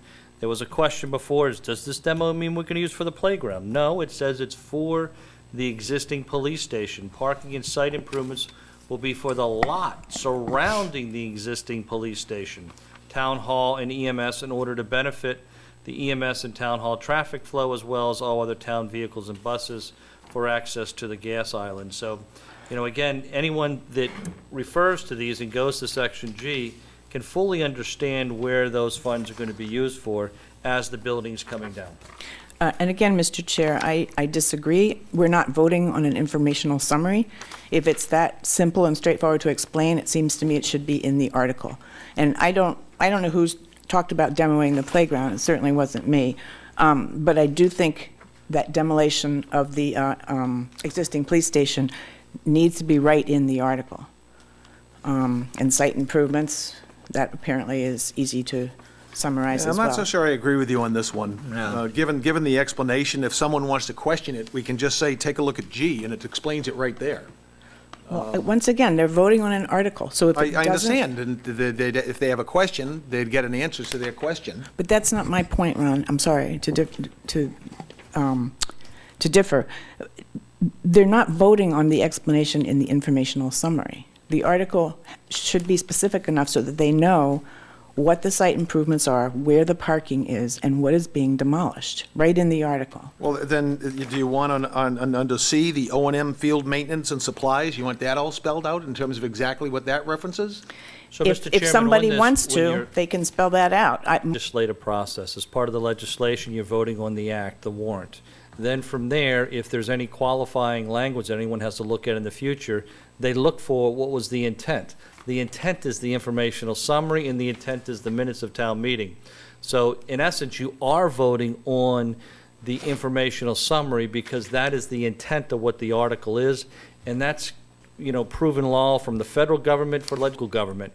It's the intent. You're voting on that. That's why we put the informational summaries in there, to give people color so they know what's beyond the one words that are up front. So, Mr. Chair, this board just voted on Article 4 to explain what other and site improvements mean. I see no difference here at all between that and explaining in Article 7, Part G, what site improvements and the demo refer to.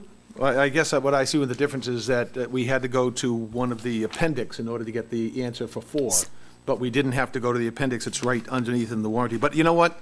For the sake of clarity and just to save 20 minutes at Yeah. town meeting, let's add in just at least say, to include demolition of the existing police station and so forth, and basically just get across what the intention is. Thank you, I appreciate that. So we will rely on Elaine again to get that information under G. And to word it. Anything else? not in that article. Any other articles? I'm not sure which ones we haven't voted on yet. Well, we voted on the bulk of them at this point, haven't we? With the exceptions of the one we're going to get presentations. Anyway, let's go to the moderator's article, which is Article 1. And I will ask Sean Clancy to walk us through what you have in mind here. Maybe a little background as to why you decided to sort of move in this direction. Sure. Definitely one of the overwhelming pieces of feedback that I've received, and one of the reasons that I ran for moderator last year was the fact that there didn't seem to be a clear set of rules that were being sort of applied fairly evenly across the board for town meeting. And so I thought it was wise to sort of clarify what the rules would be. In a lot of cases, what we're proposing here are rules that we've adopted at past town meetings that maybe either applied or didn't apply across the board. And in a lot of cases too, or in pretty much all cases, they're kind of reiteration of things that are found in Robert's Rules of Order or in town meeting time. We're just throwing it out there that these are the rules that we're going to use to try to make town meeting move a little bit more smoothly, hopefully get people out of there at a reasonable time, and make everything sort of fair, equitable, and transparent. So, Would you say that a lot of these rules are rules that we have been following, but it's just sort of setting them out? yes. Are there any that you'd like to point to that are deviate from what we've done in the past? I don't know the entire history of Carver Town Meeting, but so there may be some that are deviations for sure. But if you want, I can kind of take us through them briefly, each one, not necessarily reading each one, but just kind of explain to you Sure. what the Yep, intent I of think each that would one be is. helpful. The first one just regards to any motions that are not necessarily listed on the warrant. If someone wants to make a motion or an amendment that's not on the warrant, then they would have to provide it in writing. And that's just to give myself clarity into exactly what the motion is and give me an opportunity to digest that. If they speak it verbally, then obviously I could miss a word here or there or whatever. So we want them to make it as clear as possible. So obviously they can do that anytime from now up until the time that the motion is made. They could write it down at town meeting and hand it to me, but I need some time to digest that before we bring it up. The second one, 1.1.9, clarifies what we do in the situation where an expenditure article uses the words "not to exceed." And so obviously this language is used quite frequently currently in the current warrant. It's been used in past warrants as well too. So as long as to kind of assuage any confusion, to let folks know that when we say not to exceed, an amendment will not be in order if it exceeds the dollar amount in that article, unless we get a 2/3 ruling by town meeting, and it's also approved as within the scope by me, so or the moderator, as it were. Sorry. So that one I can predict there could be a little bit of conversation on. I've already gotten some feedback on that. In terms of folks saying that town meeting should have the right to approve any dollar amount if they want to, or move funds from one area to another in order to accomplish some goal of theirs. And I believe that obviously the will of the Board of Selectmen and Town Administrator, whatever, is obviously not to create a situation where we're taking funds out of somewhere else and putting them somewhere else and then creating a whole nother project for the Board of Selectmen and the Finance Committee and whatnot to refigure out all the town's finances and Yeah, I think in the So- past, the reasoning has been that when we publish the warrant and people see a certain number there, they they possibly could make a decision, I'm going to attend or I'm not going to attend because they see we're going to spend $1 million Right. on something. They wouldn't want to find out 3 days later we spent $2.3 million on Right. that instead. Right. Something less than is not considered to be as. Right. So, but what this is saying, though, is that if someone did want to propose to spend more than was in the article, then they'd have to have support of 2/3 of town meeting in order Right. to have that pass, And- which is a and the- change from what we've done in And the the past. words, not to exceed would have to not be in Not that be article. there, right. Well, the way it's worded, it says if a specific amount is stated in the warrant, but does not contain the words. Okay. Not to, does not contain the words not to exceed, then amendment will be in order, right? Well, Mr. Chairman, one example I like to use on this is, when people say, well, towns should be able to do whatever they want. I use an example, somebody comes in, gets a group in, and they want to increase the school budget by $500,000. Or any budget.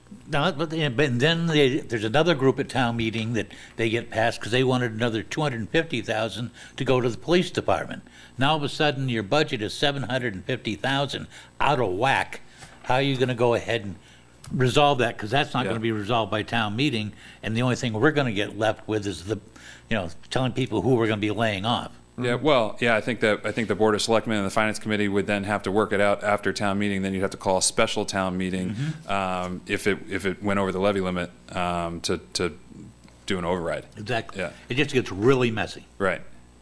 So this is the only one, Just for clarification on that is that you'd actually have to have a balanced budget by the end of June, so you wouldn't be able to, you'd have to cut. I mean, your only options of that is cut. You couldn't do an override in that timeframe because you'd have to have a balanced budget to start the fiscal year. You could call it probably a special in time. Yeah, but then Time you have to go to a ballot vote, and then there's time for that you have to advertise that for No, I'm saying a special town meeting, you have to do a too. special town meeting, right? Yeah. But for a override, you'd have to. Oh, do no, a I- special no, town that- no, I meeting. understand, You have to yes, go to yeah. the ballot, and Right. all of a sudden you're 3 No, there's months no into- time from April to June to get that done, no. right. Okay, Right. so, I mean, So I think, it's a mechanism that gives town meeting an option, but you'd have to have the majority of town meeting in your camp in order to do it. right, yeah, and I think you just need to be prepared for that conversation.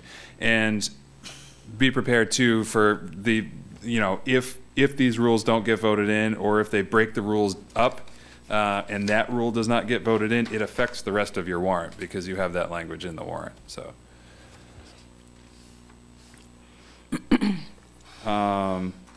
Make accommodations for them. I believe, anybody who's not able to rise, we'll try to determine the order of speaking appropriately.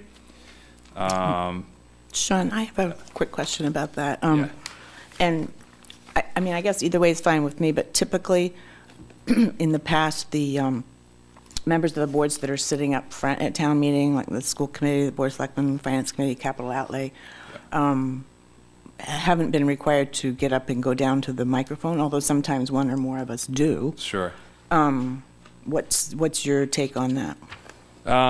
So you were talking about when you're speaking in debate, not when you're giving a presentation, right? Correct. Yeah. Correct. It's a good question. I think if it's in terms of speaking in debate, perhaps it's more orderly if we have you come to the mic. It makes it a little bit more orderly and clear, because if you're sitting next to me or behind me, then I may not see who raised their hands first, or. Yeah, basically, I think, Sarah, you do the same thing. I always go down, talk to the microphone, because if I'm participating in the debate of an article, It also- I'm talking as a citizen, Right, not necessarily right. as a member of the Board of Selectmen. Right. So I always feel I should go down Yeah. where everybody else Yeah, talks. and I think it makes it clear that that's the reason you're speaking and that you're not giving a presentation or answering a question. Okay. Thanks. Yeah. Is that okay? Yeah, that was your answer. Yep, thanks. Okay. 1.1. 1.1.11. So this just addresses general conduct. So in terms of all speakers should address their remarks through the moderator. this actually lays out some really important rules, which I think will help move the meeting along quite nicely, is that we're not going to allow people to speak more than twice in debate. I think that should give you an opportunity to say your piece on an article, and then it also gives you an opportunity to debate someone else's point if they make a counterpoint to yours. But after that, we'd respectfully ask you to speak no further. We also set up a time limit, I believe, in this section. Yes, a time limit of 3 minutes at any one time. So each time you stand up, you're given 3 minutes.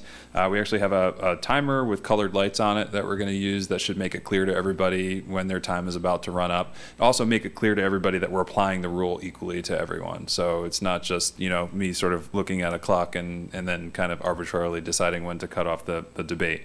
We're going to try to stick to that as best we can.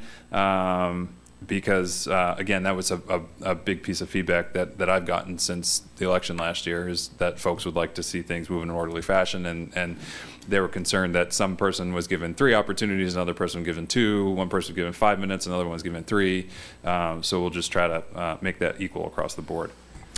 So, if I may, Yes. Sean. Yeah. So I understand the intent of this particular piece, and I like the 3-minute rule. Okay. And I like letting people who haven't spoken yet go first, and then you get to speak again. Yes. But I think, I have an issue with just twice, and I think you're going to find other people do too. And, Okay. And here's why, because I think that we don't always anticipate what someone else is going to say.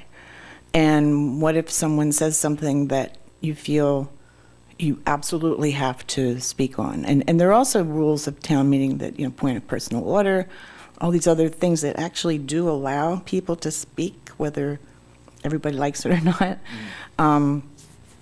So I kind of have a concern about that. I don't know what to do with that, whether you should say, let people speak 3 times. Even that's pretty limiting, I think, considering past town meetings. I sort of just, from going through town meetings, if people have, my opinion, people have the opportunity to speak twice. I mean, there are some people that have spoken 5 and 6 times. Oh, and I agree completely on that. So, I mean, I think I'm fine with this myself, and town meeting will make the decision as to whether they like it or not. But from having participated in a lot of town meetings, if maybe you want to wait to speak your second time until debate is pretty well exhausted, and then get up and see what you've heard. I think that would be one strategy you could use if you're concerned about missing a third opportunity. Well, actually, Mr. And I agree. Part of it, once you speak, you got to go back to the end of the line. So I like that, because that prevents people from, answering each person individually. Right. Or You going sit back and forth. Right. I think the main problem, as I've seen it at town meeting, is people being allowed to hop up and down, 10 times, but being able to talk for 20 minutes each Right. time. I mean, Right. so I think the 3-minute time limit is very good, but Yeah, I mean, you could see people using that to their advantage, though, if you gave them unlimited times to speak, but a 3-minute time limit, so they'd use their 3 minutes, and then they'd go around, get back on the end of the line, and then use their another 3 minutes, and then keep going back around and around. And if there's nobody else available, then they'd sit down and just stand right back up again. So they could manipulate that. I do think that the way to sort of explain this is to make your initial comments in your first allotted 3 minutes, and then sit down and listen to everybody else. That's the point of the 2-time speaking, and that's actually recommended by Robert's Rules as well, too. So that's in there because that's the intent of that limit, is that you're supposed to, take your leave, sit down, listen to what everybody else has to say, and then make your final counterpoint, But, and I'm not arguing with you. I do see that very well. I just, it is your meeting, town meeting. Right. And theoretically, you are allowed to let anyone speak who wants to speak. Yeah. So this is actually limiting your abilities too? Yeah, and I'm okay with that, because I want to try to remove some of the ambiguities and some of the arbitrary decisions that have been made in the past, because I want it to be clear to people exactly what the rules are going to be, so that we don't, again, have those situations where it's like, well, you let that person speak twice, but you let the other person speak 3 times. I don't want it to always seem like it's, I'm there to clarify, or make judgment on situations that are not listed out here, or that are a little bit of a gray area in Robert's Rules or town meeting time or MGL. But if there's a lot of situations here that are addressed because they've come up in town meetings, because they're a concern of people. And the overarching goal here is to try to get more people out to town meeting. I really would like to see that. I think I would feel successful as a moderator if we increased the number of people that participated in town meeting. And I think, I think it'd be a success if people that come the first time come back a second time. Because we have a lot of people that come once and we never see the poor. and I think these rules will help do all of that. I think it may help bring more people to town meeting. I think it will help keep the people that come to town meeting at town meeting until the end of town meeting. And I think it will help them come back. I think they're going to find it something they want to come back to. So I think it's a good idea. John, one question that I've always been confused by is there'll be debate going on. It's been going on for 45 minutes, and someone in the audience says, "Move the vote." Right. What are the rules for dealing with that? Is that simply the moderator's decision that debate's gone on long enough? And as a matter of fact, do you have the ability to simply say, "Okay, I think we've got everything out here. Let's go to a vote"? I believe it requires a 2/3 vote to move it. If somebody wants to prematurely end debate before debate is over, before it seems like everybody's had an opportunity to speak, I think it requires a 2/3 vote. So that way. What about your ability to close off debate if people are still 10 deep an hour and a half into an article debate? I don't believe that MGL has any legal rules governing that, but the recommendation from Robert's Rules, and I believe town meeting time, is also to put it to a 2/3 vote. I believe that there's definitely certain things that I can do if people are bringing up the same thing over and over again, and we've had some conversations about this as well too. If people are rehashing things over and over again, I'm probably going to call it out of order and just say, listen, it's not an opportunity to say, hey, I agree, and just have one person after another say, I agree, I agree, I agree, I agree with this. We want to hear different perspectives, different points of view or whatever. So I think that's how I would address that situation, is that, we're going to sort of, ask people to bring something new to the table each time they stand up for discussion. Mr. Chairman, this is just a point of clarification, because, we're actually amending the bylaw for the town moderator, correct? The bylaw for the moderator, I think, is there one part in here that's moderator and then the rest are just town meeting rules?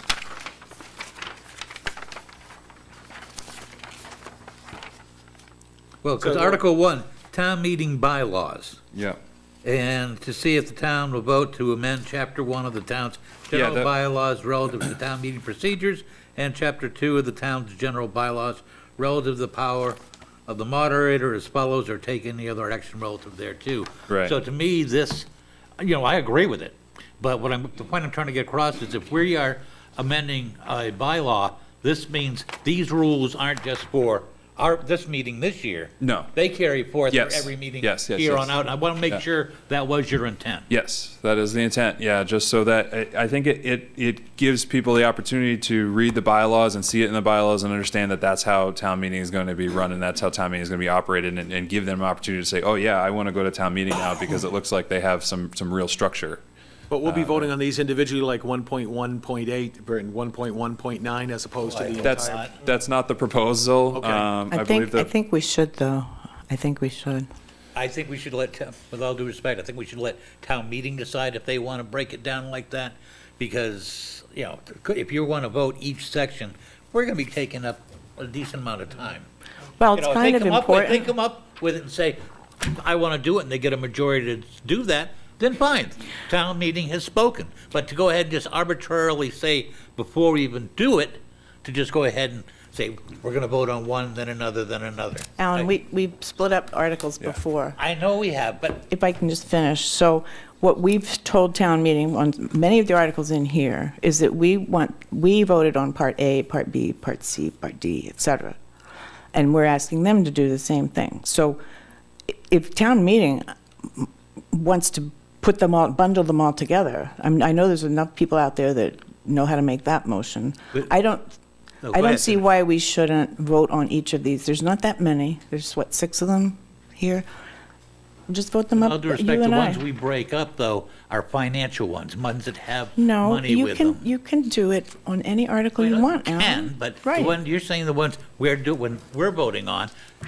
I We've think been it's voting really on- good for them to be clear where we stand on each one of these. I don't see, it's six little short pieces. I don't really see how that Well, works. this can be done several different ways. I mean, if we can propose it as a whole, and if people can raise questions on the individual parts, and we can address them all, and then vote on all of them. But town meeting can just as easily say, we'd like to take them individually, as opposed to us saying you have to ask to bundle them.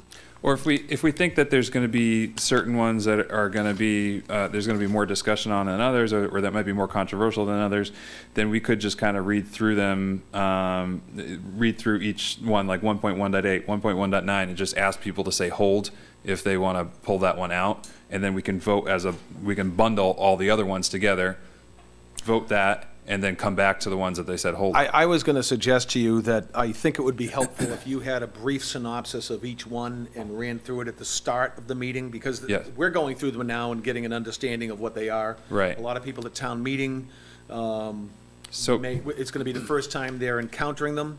So if, you know, these are all written out sort of in legalese. If you had a couple of sentences that said, this is what 1.1.8 does, this is what 1.1.9 does, and Right. you sort of open up by running through what all those are. Sure. Then we could open it up to debate and determine how we wanted to proceed from there. yeah, I think that works. And we had a conversation, myself and Mr. Milowski and town council as well, and we discussed the possibility of me actually excusing myself as moderator, so that I could make the presentation and participate in debate, you know, for this particular article. So we're working Who would on. take over the meeting then? Okay, so quite possibly Mr. Chairman. Oh, good. Yeah.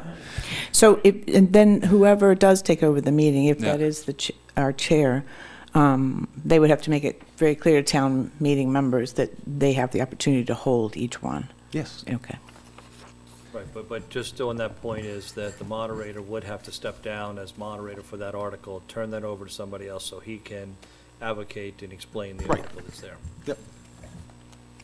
Right, so we're working on the exact way that should be conducted. Yeah, the but if you had procedure like for just a that, but- little Yep, short summary for each Yeah. of them, so people get what it is without, you know, reading too Sure. too much in depth in them. Yep. So where are we, 1.1.12? Yep. yep. And on 1.1.11 too, there is an opportunity in there too where town meeting can vote to extend the limits of debate as well too with a 2/3 vote. So there's an out. There's always an out. How do they get to do that if they're not allowed to speak a third time? They can make a motion. Okay. Yeah, I mean, the limits of debate don't apply to making motions. They don't apply to, we even left an exclusion for questions at the bottom of 1.111. So questions will be allowed as well within reason. Again, we don't want necessarily want folks to be re-asking the same question over and over again.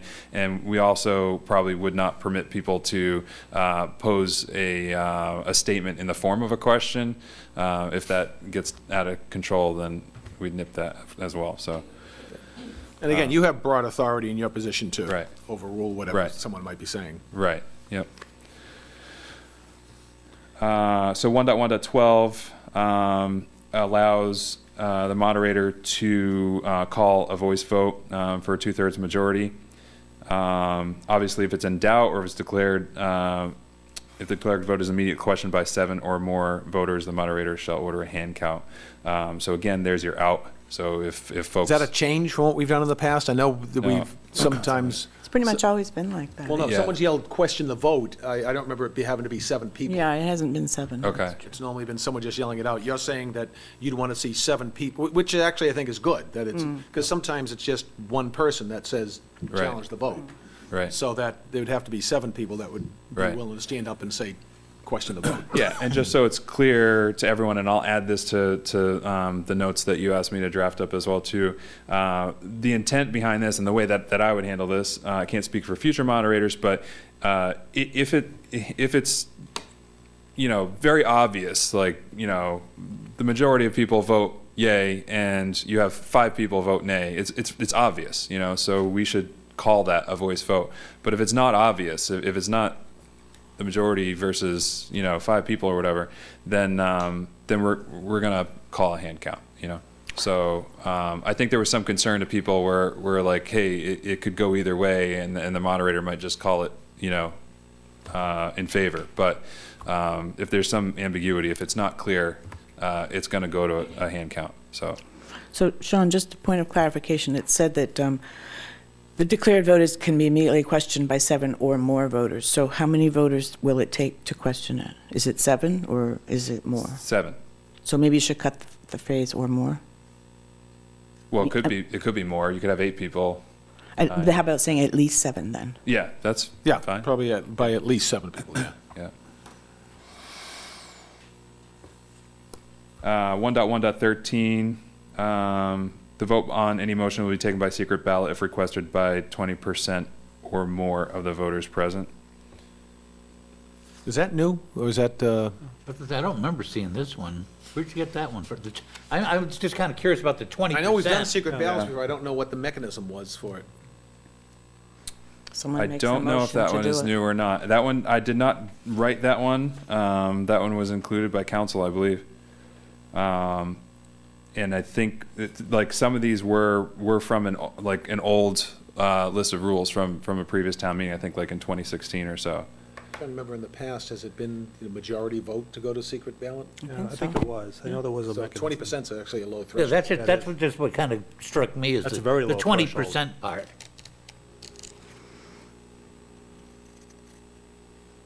Oh, God, I'd hate to have suddenly every vote goes to a secret ballot. And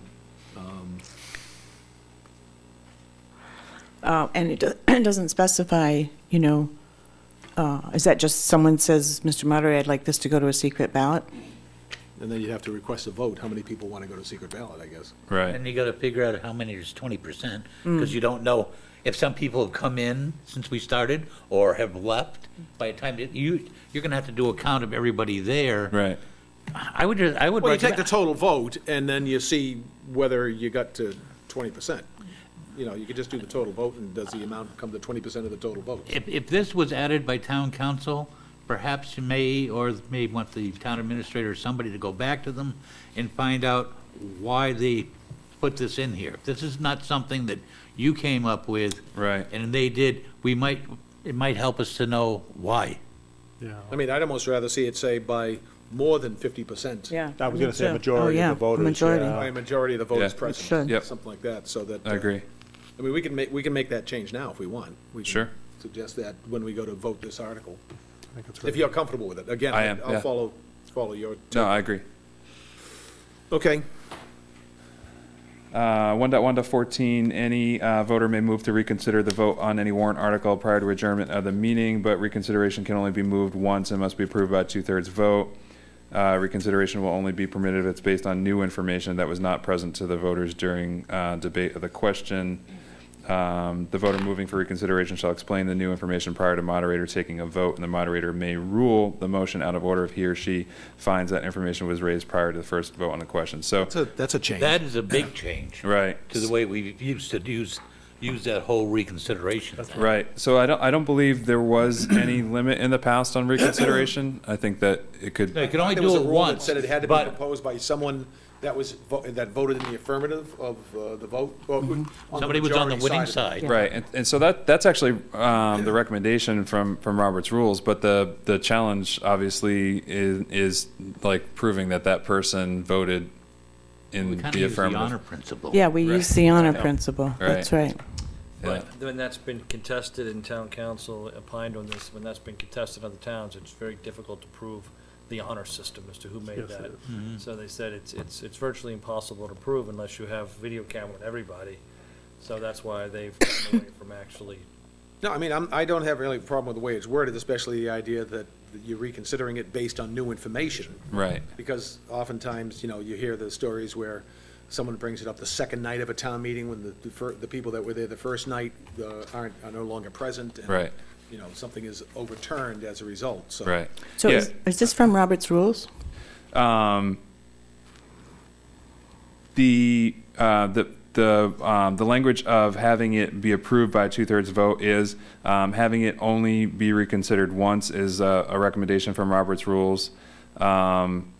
And like I said, the Robert's Rules did say that if you that it should be someone that it has voted. With the majority. Yeah, with the majority on the article, but we felt that part was hard to execute, and town meeting time agrees with that point as well too, saying that is a very hard part I to think our execute. big concern is that you have to have new information. Yeah, That's the real drastic change from what we've done before, and I think we want to know where you got that language that it has to be new information.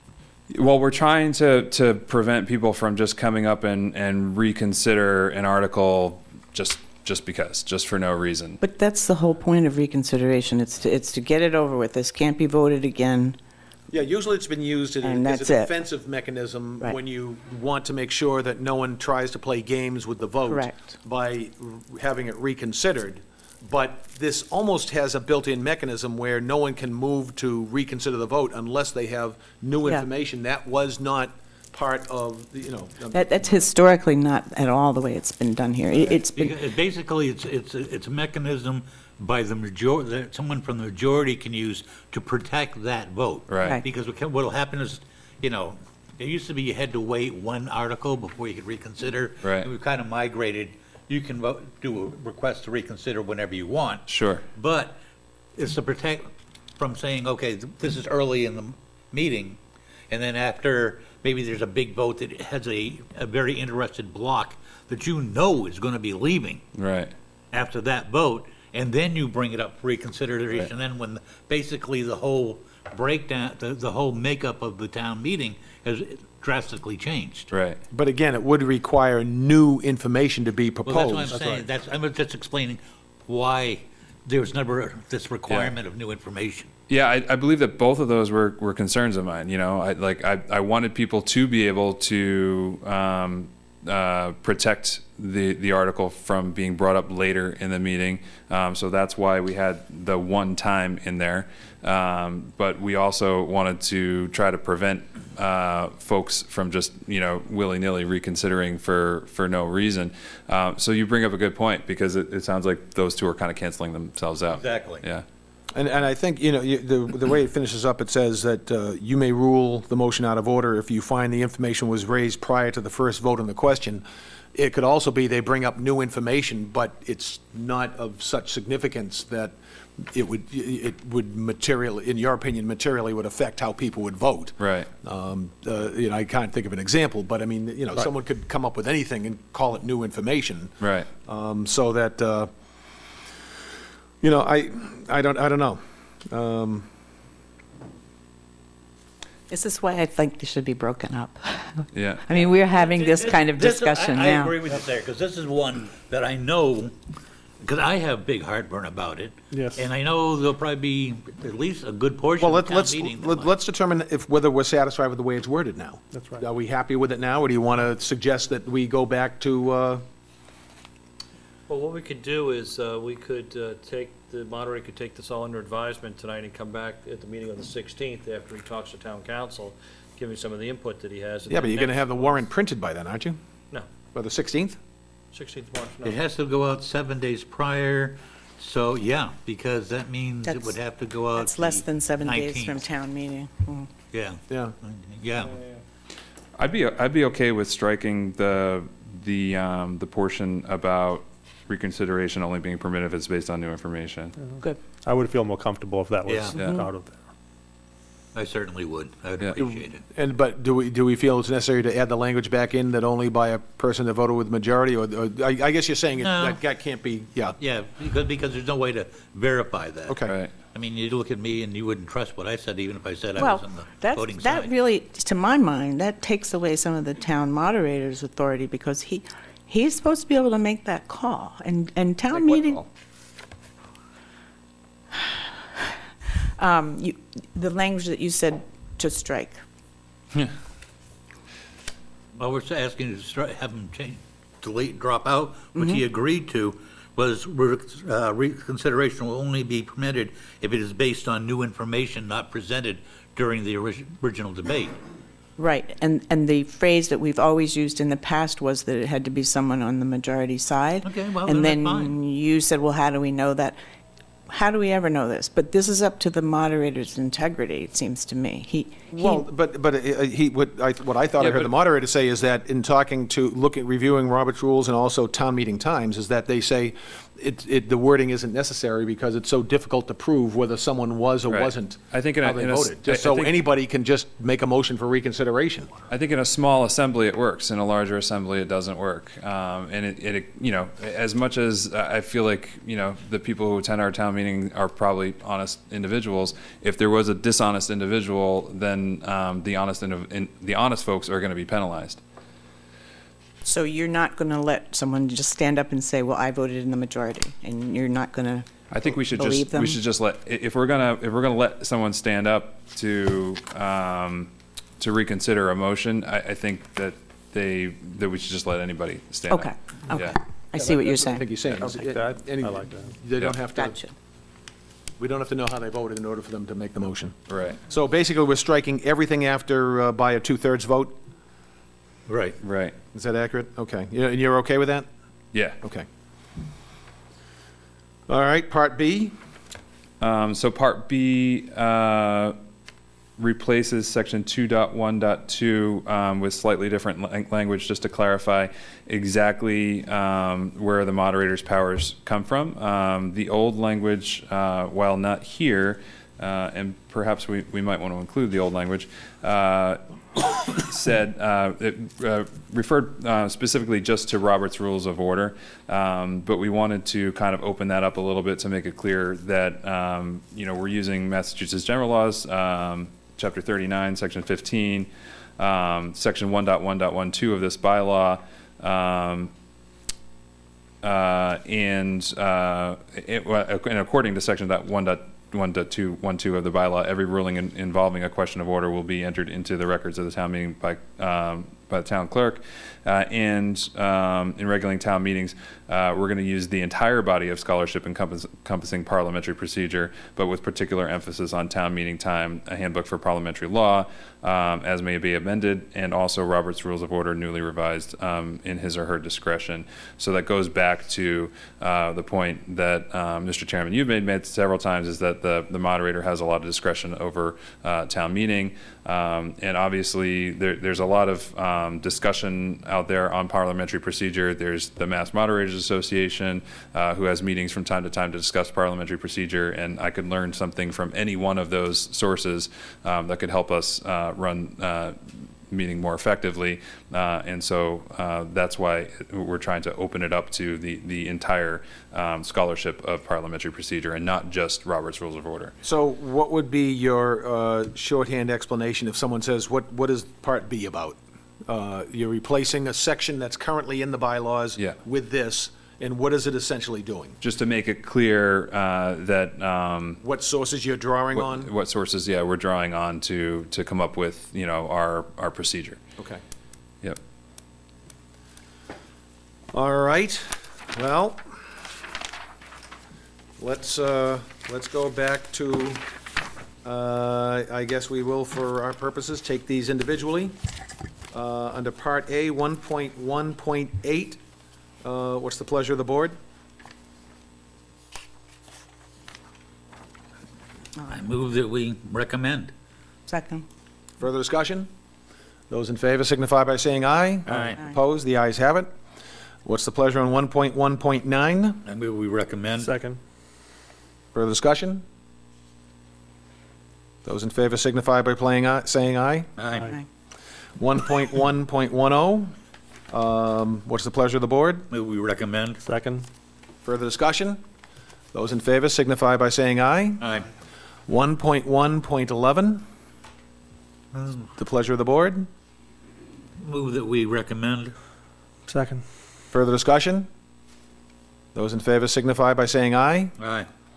Opposed. Opposed? Okay. 1.1.12, Move we recommend. Second as amended. to at least 7 voters. Right, okay. Well, that's right. Thank you. Further discussion? Those in favor, please signify by saying aye. Aye. Opposed? 1.1.13, pleasure of the board. I'd make a motion that we amend this to change 20% to the majority. So it'd be by secret ballot if requested by a majority of the voters present. There a second? Second. Further discussion? Those in favor, please signify by saying aye. Aye. Opposed? The ayes have it. 1.1.14, and this would only be up until, only for the first sentence, essentially. What's the pleasure of the board? I move the board recommend this up through the first sentence only. Second? Second. Further discussion? Those in favor, please signify by saying aye. Aye. Opposed? The ayes have it. Part B, I move the board recommend Part B as written. there a second? Second. Further discussion? Those in favor, please signify by saying aye. Aye. Opposed? The ayes have it. All right. Thank you, Thank you Sean. very much, Sean. And thank you for your effort in Yeah, doing thank this. you. You know, Appreciate your just time. as long as you're prepared for the debate and love that'll be sent your way during town meeting. I also want to thank you for having the two informational meetings that you're going to be having on town meeting procedures and whatnot. I think it's a great idea. Yes. And really appreciate Oh, you thank you. doing that. Yeah, appreciate it. Matter of fact, I mean, I don't know if there's going to be another, you've already had one town meeting preview?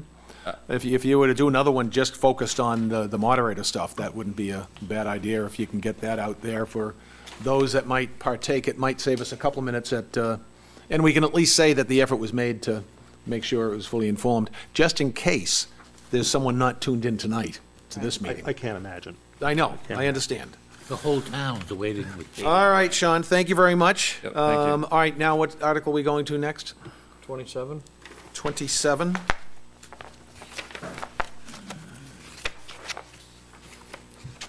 '27 is, It's got to be a planning board thing. Wetlands. Article 27, wetland bylaw changes. Ah, It says in Fun red time. bold, I don't know what that's about. I don't see anything in red. I don't have any red either. No. so- This article needs legal work for form. Is this article ready as it's presented to us, and that's just leftover language, or? No, it is not. It's not. Hi, this is Savory Moore, member of Conservation Commission. The article, it still needs legal work. I've been on the phone today with Mr. Corbo from KP Law, and we've gone back and forth with language. So I can give you tonight the gist of what it's going to say, and the new language has not changed the intent or the outcome of what this article is going to Yeah, be. I guess if you could, I mean, we have another meeting on the 16th, so that we can, you know, if we have the finished, I assume we'll have the finished article by then, and, I'm of the opinion right now that the article is finished, it's just not in a form yet. Okay. I had my last conversation or email conversation with Mr. Corbo about 5:15 this evening. all right, so if you can give us the gist of what this is, then we'd appreciate it. Oh, okay, great. All right, thank you. I have some of it here. I will go through as best as I can. I'm drawing from a couple of different pieces of information. And I'll be more than welcome, more than happy to answer questions at the end or as I go along. What you're looking at here, amend section 9.2.1.2. This is to add invasive species.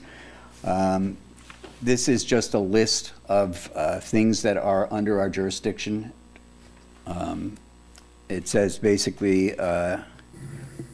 the purpose of this bylaw is to protect the wetlands-related water sources and adjoining land areas in the town of Carver by controlling activities deemed by the Carver Conservation Commission likely to have a significant or cumulative effect upon the wetland values, including but not limited to the following, and it lists A through O, and we've added invasive species. An example is public or private water supplies, groundwater, flood control, etc. So this is just adding invasive species to that.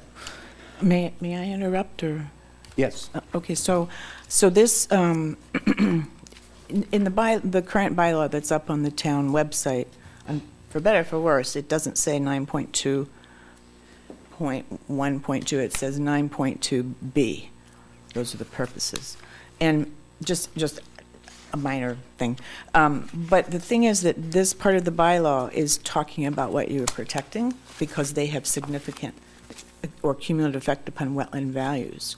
So it's actually talking about what you're protecting. So I'm curious as to why we're protecting invasive species. I mean, all the things that are listed are things, obviously, that have wetland values.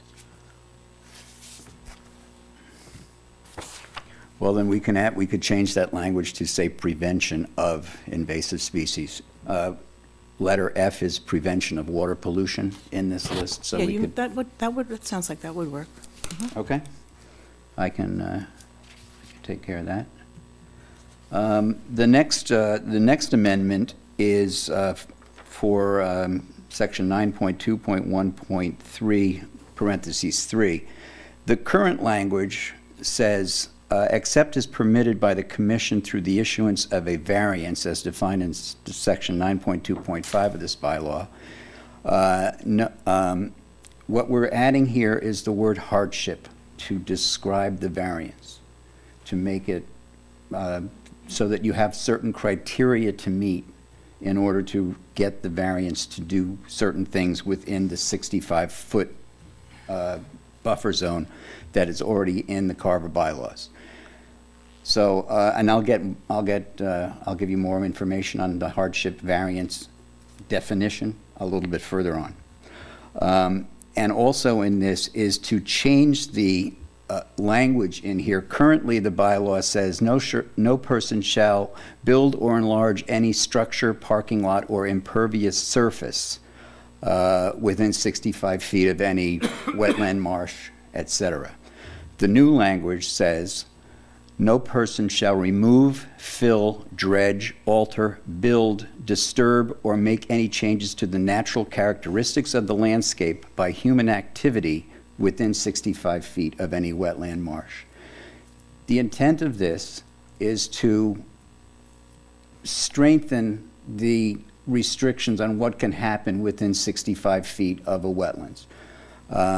Currently, the way the rule is that only impervious surfaces or buildings are restricted within the 65 feet without a permit, has sort of given people a green light to go ahead and do almost anything they want as long as they're not putting in a parking lot or a building. And that's against the intent of all the conservation, including Mass General Law. So this is geared towards making it stricter, so that people know that they cannot just arbitrarily clear cut right to the edge of a wetlands and put in a lawn, which is pervious and is not a building. But so that's really the biggest point of the entire change of the wetlands, is to strengthen that 65-foot buffer zone. The next thing Sabri, is. I'm sorry, may I interrupt, Sabri? Yeah. Sorry. On that particular point, just a point of clarification, I don't see it in the new language, so I have to ask, are you taking out the point that says the issue as defined by section whatever of this bylaw, or as exempted under 310 CMR 10.04? Because I don't see that in what you've written here. What's written here says land that is zoned 61A. 61A land is something that, a landowner, I'm sure you know this, it's a tax a lowering tax preservation program, if you will, that landowners can apply to every year. But agricultural exemptions. Where are you looking at this on 61A? In the original bylaw. All right, that is addressed. I will get to that. Okay. All right. It's moved. It's moved to a different. Okay, good, because it can't be taken out. No, I know. And actually, there's slightly different language, but and I'll explain it when I get to it. The next thing is amend section 9.2.1.3-4 to add, I'll read before the addition. It says, "No person shall build any residential dwelling within 100 feet of a cranberry bog." And then the added language is, "unless the residence and the bog are on the same parcel of land under single ownership and will remain as such." So that just allows someone who owns a bog and maybe not much upland to come for us to get a variance to build. Moving on.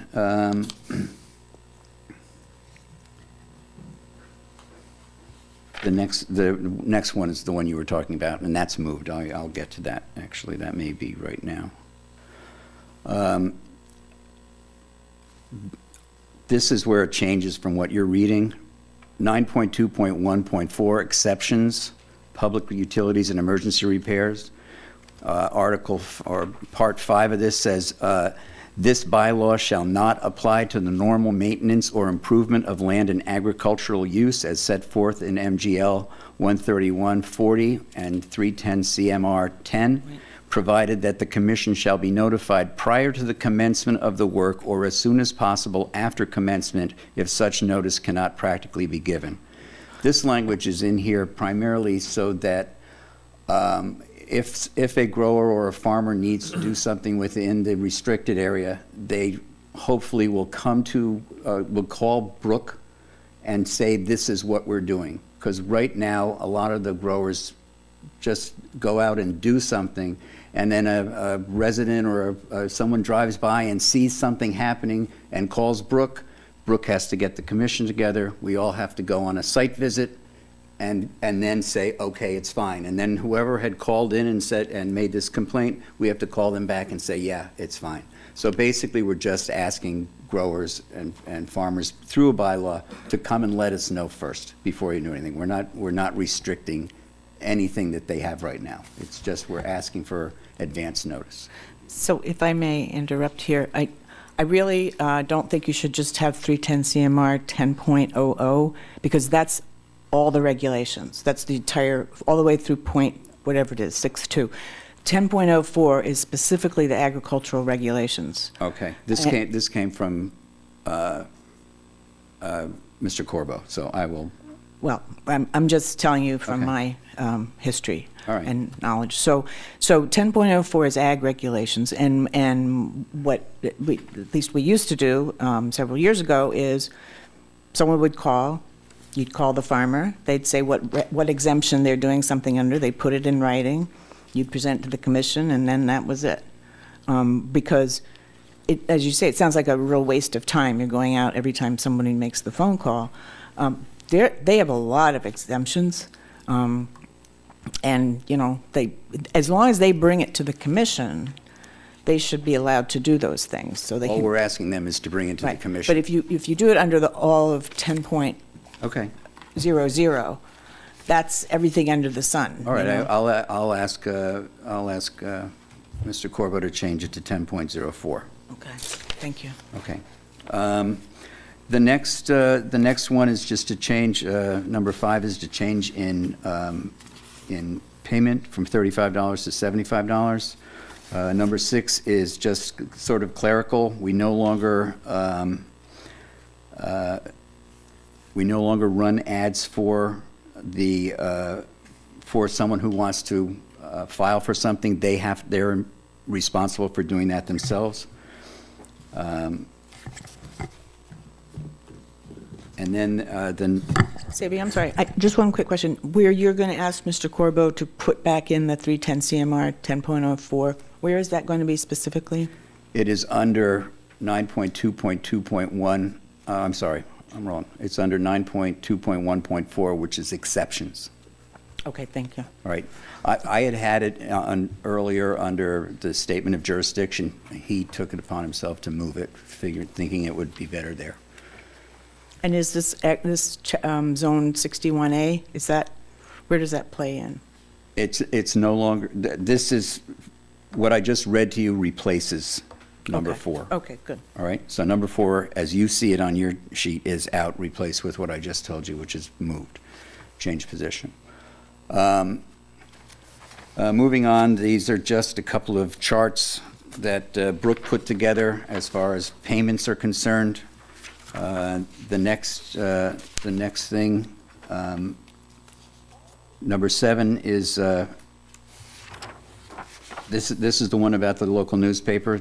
Now they just need an authorization form, and the applicant will be billed directly by the newspaper to put a public notice in.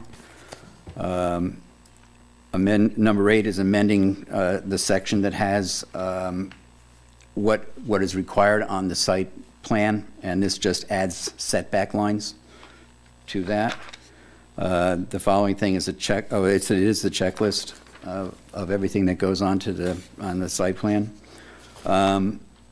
So if I may, Mr. Chair and Savory, sorry to keep interrupting you. On the checklist, I'm no longer seeing the requirement the applicant use when they're calculating their storm drainage, that they use the Cornell Atlas of precipitation extremes. We had that in there since it is raining more than it was in the 1940s. All right, what is, this again, this was Brooke's area, so I will write down what you are asking, and I will speak with her. Yeah, so it's called the Cornell Atlas of precipitation extremes. And even it is a little out of date. It's 1993. But it essentially, that's for doing all your drainage calculations. And what it essentially asks them to do is you have to either size your basins larger or you have to put in a few more smaller ones. It's kind of one of the problems that we're having in the Great Meadow neighborhood when we have a 100-year storm. Everyone's, lawn chairs are floating. Mm-hmm. There's a reason for that. All right, I'm not sure if she deleted anything here. I think that it was just the addition of something, but I will ask her about that. Okay, thanks very much. Okay. Number 9, to amend section 9.2, 9.2.5 are the definitions that fall under the bylaw. Under alter, replace driving of piles, erection of repair or buildings or structures of any kind with driving of piles, erection or repair of buildings, walls or structures of any kind. We're just including walls.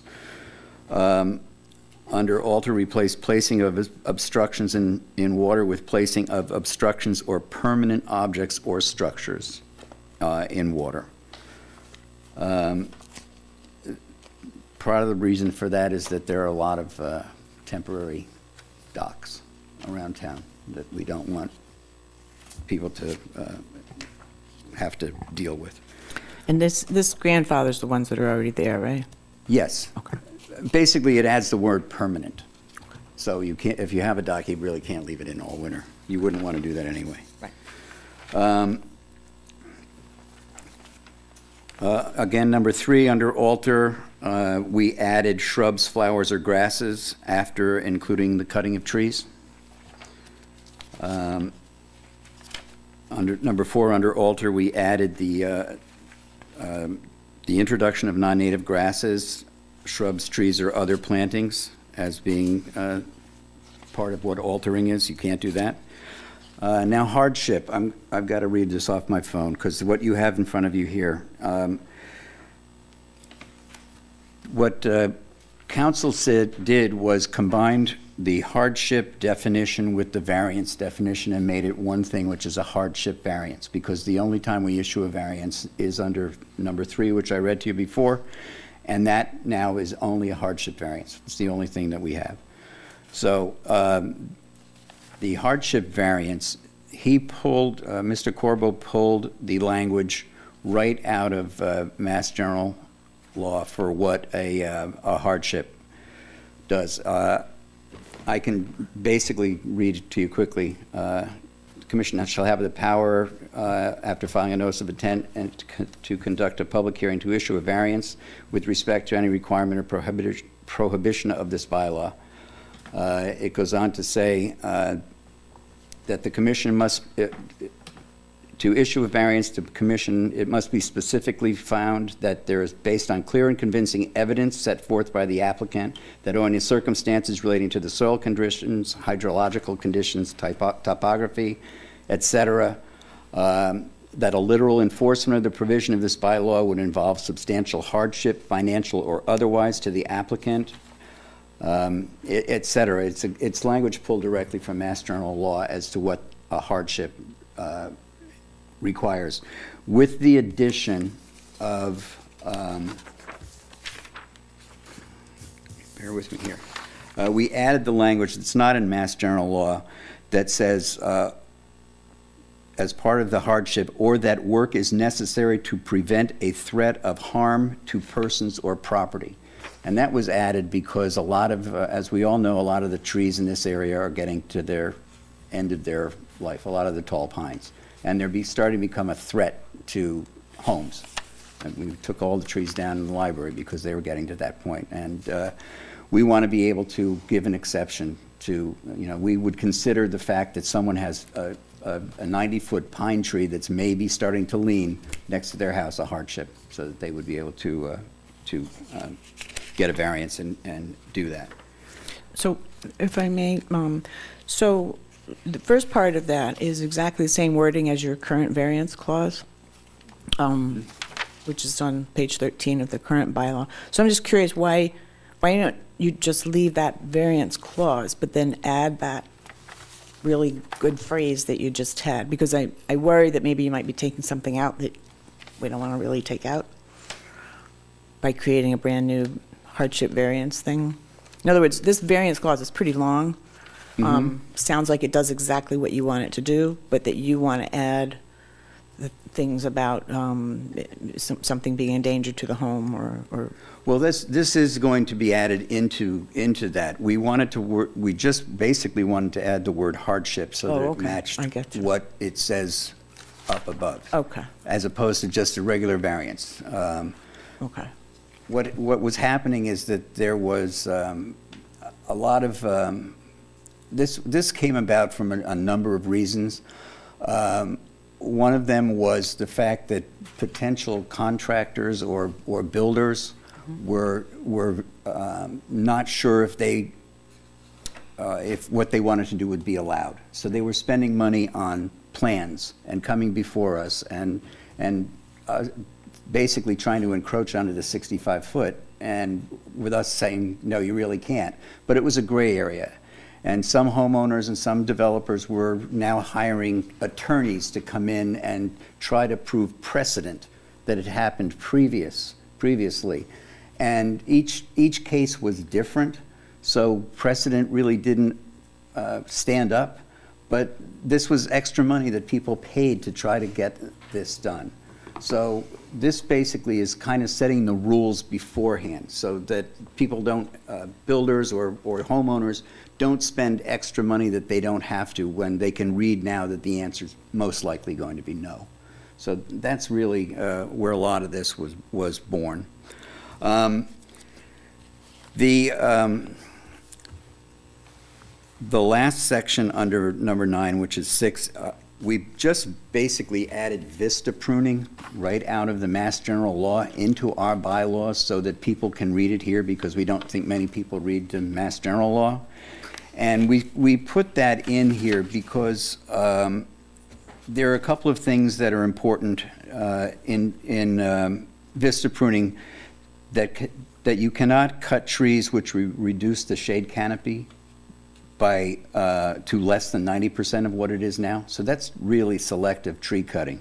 And it also states that you cannot mow or remove understory brush.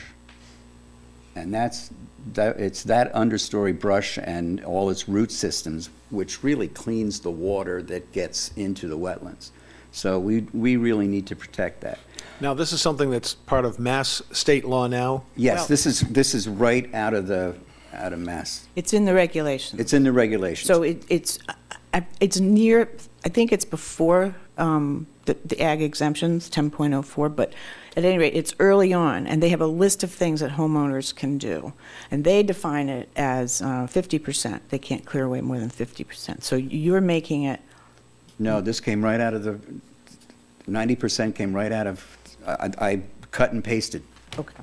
All right, well... right, in this case. No, I don't think there's anything wrong with this language. I'm Right. simply saying that since you're adding something in addition I don't know whether you need to even cite that, because this is a new proposal that's more stringent than the state one. We wanted to put this in here so people could see it in the Carver bylaws. And No, I it- understand, but then if you're going to cite 310 CMR, you might as well tell them where it is, 10 point what? Because it just says 00. Okay. I can do that. But just so I'm clear on this, they're subject to this anyway. They're subject to this anyway. So But that, the- but- They're just making it's it- basically just clarification within our bylaws. If someone's looking over our bylaws, they'll come across this and see it, And because they're making it a little more stringent, which they have the No, right. he said this is, the 90% No, is you what it added says. something, didn't you? No, not in here. This Okay. one I is thought- I heard you is say you taken, added. no, it's Okay. taken right out of, I copied and pasted it from the state laws. Basically, we know that people are going to go to the Carver bylaws if they want to do something, because they're going to find out the fee structure. This just indicates what they can do or can't do. This seems to be the one area where people take most advantage of disobeying the state laws. So we just wanted to put it in there so that people had a way to find it much more easily, and they would hopefully see it within, the Carver bylaws, as opposed to searching through all of the state. But I think one of the questions may come up is that, is this something you're imposing that's more restrictive? And the No, answer is that's- it's not. That's why I said in parentheses that it came from the CMR, and I'll get the exact number that it came from, and we can even put in that it's, exact text from. It's not any more stringent than the state, it's not anything different than the state, it's just that we felt it was necessary, or not necessary, but we thought it would be helpful to have it in the Carver bylaws so people knew that they could not, cut everything from their, from 65 feet down to the wetlands. And this is, the last thing I want to read is the informational summary, because the one here was an early draft, and it's not at all correct. So I just want to get that to you. I'll just read it quickly. The Conservation Commission is requesting a change to the Carver Wetlands bylaws in order to add language to current 65-foot restrictions to better protect the local aquifers from which more than 90% of Carver residents get their drinking water. 2, put into place protections that will help eliminate chemicals and pollutants in order to maintain clean surface water needed by farmers, the Carver Fire Department, and residents who enjoy the recreational facilities in town. 3, add the current exemption from 61A zoned agricultural parcel of land to the bylaws. 4, eliminate gray areas and ill-defined verbiage which opens up the bylaws to different interpretations by different parties, and add clarification to these areas. 5, make the bylaws clearer for property owners, contractors, builders, so monies are not wasted on preliminary planning for potential projects that will not be allowed. And then there's a note, these revised bylaws will only affect projects/work done on or after the effective date of these bylaws.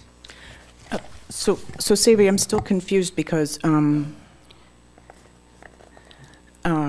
it says maintain current exemptions for Chapter 61A zoned parcels of land. Chapter 61A itself doesn't give them exemptions. It's being land in agricultural use. So, and there's very clear rules for what that means, how much product you sell and all that stuff. So you could have a bunch of 61A land that's, peripheral to your farm, that's not directly in ag use, and that doesn't make you exempt. That doesn't Okay. give you ag exemptions. I have no problem at all striking that from the informational summary, because I think it's explained in the bylaw itself. Okay.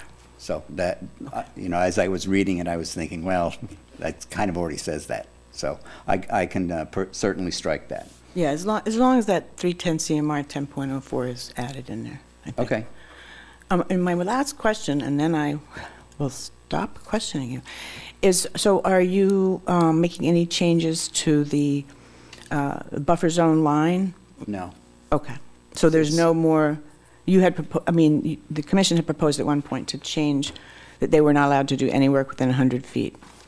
No, we're keeping it at 65. Okay. For now, we're just making it, we're getting away from only impervious surfaces and Great, okay. structures to make it, any human interaction, you Great. can't really touch it. I'm glad. I like that because I was worried it would make the whole bylaw invalid. I think we talked about that, so. Right. Yeah.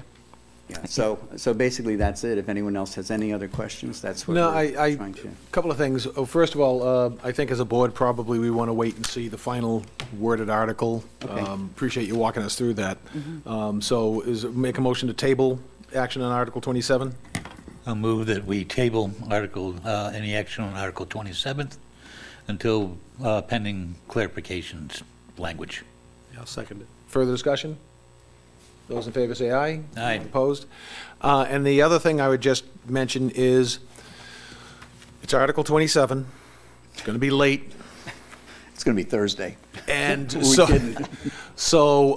just as I mentioned to the moderator, if there is a way to just sort of, maybe start with the going through the informational summary and just highlighting what the real changes are from what's there.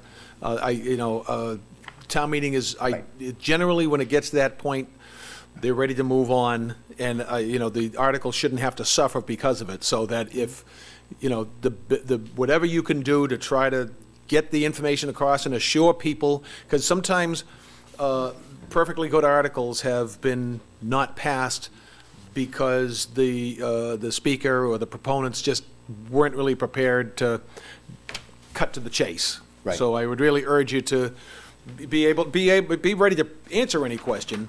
Right, But really just sort of let people know, because the big concern people have is, are you taking rights away from me? What are you doing that is going to limit my abilities and whatnot, so that to the extent that you can hone in on what this is doing as well as you can right off the bat, hopefully will allow debate to move forward more quickly. Right, I think the informational summary is probably a good place to start, and then see what goes from there, because it certainly, I mean, we're literally getting into the weeds here. And so that, I think it's important to, as I say, people want to be assured that they're not missing something and suddenly they're going to wake up tomorrow and, "Boy, I didn't realize that that's what that article was doing." So I think it's important to let people know what it's about, what it's going to do, and maybe highlight, here is the real area you're going to be affected by, right, and it's really just the stronger restrictions on the 65-foot. Right. I mean, everything else is clerical or And that's going to go, definitions. and just saying that's going to go a long way to help people Yeah. approaching it. Right, and the changes that we talked about tonight, I will get those in front of Mr. Corbo Okay. tomorrow, so that when you get your update from him, everything will be the way that we Right. want it. All right, Okay? thank you, appreciate your time. Sure, Thanks, thank you. Adrian. Okay, are we going to Article 28, the non-medical marijuana overlay We're going district? to go back a couple, Go back a couple to all the planning articles. yes. Because Stephen's been sitting there Mr. patiently. Cole, would you like to join us up front? I would not, sir, but I will. I don't blame you, and I know you are going to, in very concise fashion, Much be able more to concise than you explain would have these got articles about to an hour us. ago. Pardon me? Much more concise than you were going to get about an hour ago, yes. All right, so which article are we going to? Start with Article, is it 20? Yeah, 20 is 20. a bylaw, general bylaw, not a zoning bylaw. Blight nuisance. Correct. Since I've arrived, it's certainly noticeable driving throughout town, but also it's a matter of complaints that we've received in our office. This is not intended to be punitive. This is simply intended to promote economic development, preserve property values, and in some cases redirect some people's behavior who are doing things on their land that they probably don't realize that they shouldn't be doing, or are doing it in a way that's creating some kind of a, sorry, Mr. Robertson, should I use more colorful Please. language? Or they're doing something that's impacting their neighbor's property values. We don't have very many arrows in our quiver to be able to address those things. So I believe that the nuisance blight law, as it's presented to you, does give us some opportunity to work with the property owner and take the corrective action. Noting that under Section 4, Administration and Enforcement, the concluding sentence there is, "Nothing herein shall preclude the enforcement authority or the code enforcement officer from providing a warning or seeking to resolve any violation informally. That's important for us because we don't seek to do this, as I said, punitively. It's largely intended to be educational, so folks know what they're doing on their site and how it's impacting their neighbors. Was this modeled after any other town's nuisance policy? Many other towns, frankly. We work with KP Law. Amy Quissel was masterful in preparing some of the text that you saw there. I think KP represents probably a third of the state, cities and towns in the state. So this language actually appears in many other cities and towns. We had something similar to this last year, I believe. Michael? It was similar, but not as well thought out as this one. I know that, I think last year, Mr. Robertson said, this is Carver, I think was your explanation, and so that, which I agree, but at the same time, there should be some limitations. I think one of the big arguments was this is also an agricultural town, and a lot of the farmers have old vehicles lying around that they use for parts, and Right. it may, one man's trash is another man's treasure. And another part that went against it last time, it's making people into nuisance police. And if you happen to have a neighbor that has a grudge against another neighbor, they can go ahead and say, well, they'll Yeah. bring up something, no offense, but I realize it's better written now than last year. I see too many problems with it, given the scope of it, because you really touch on an awful lot of stuff. And the good thing actually is that the way things stand now, all the departments that are listed in that article, who are the enforcement, they can still do their enforcing anyway. So if the fire department, has regulations about tires, how, that's better than I, being stacked, and if they're not being stored correctly, the fire chief has a say. If the building inspector or the health department sees something that looks unhealthy or unsafe, they still can go in and do their Can I thing. interject, Mr. Chairman, because those statements aren't true, is these, part of this bylaw is to allow our enforcement officers the ability to use some of the regulations. And I think Stephen can elaborate on that a little bit more as to why this is being done. There are places along Main Street even where the code enforcement officers' hands are tied because the minimum thing that's required in the state law is a simple board and secure, or they put a caution tape around the structure. There's no shortage of examples of this on our own Main Street from the south to the north of Carver. We can see structures falling in on themselves. I come from urban areas where something like that wouldn't be tolerated, not even for a moment, partly though because of how dense urban areas are. And it's hard for those types of structures to fall in on themselves without impacting abutting neighbors and the right-of-way. We don't have that here. I understand that. We're a community of about 40 square miles and just under 12,000 people. We haven't experienced these issues in the past. I am telling you, though, as the planning director who oversees the permitting, the code enforcement functions of this town, there's no shortage of complaints where folks are now being impacted because of either development that's occurring that people hadn't seen in 20 years, or people just walked away from their properties, or they're doing things that were theoretically okay 20 years ago, but we're getting denser. And so this just simply gives us one arrow in our quiver to use. I tried to make it clear that, we're not using it for punitive actions. I think it's very specifically stated also that, part of the intent is to take some preliminary or preventative actions. It's entirely up to the community whether they want to see this. I understand that. Not having this means there's less for us to have to worry about doing, but so much more for this community to have to worry about having to fix in the next, say, 20 years. Quick question, there's a house up on Center Street that is literally falling in on itself. And essentially, there's nothing enforceable now within our laws. There is nothing that allows us to, as a town, to take any action against that homeowner? As it Or stands, or property owner?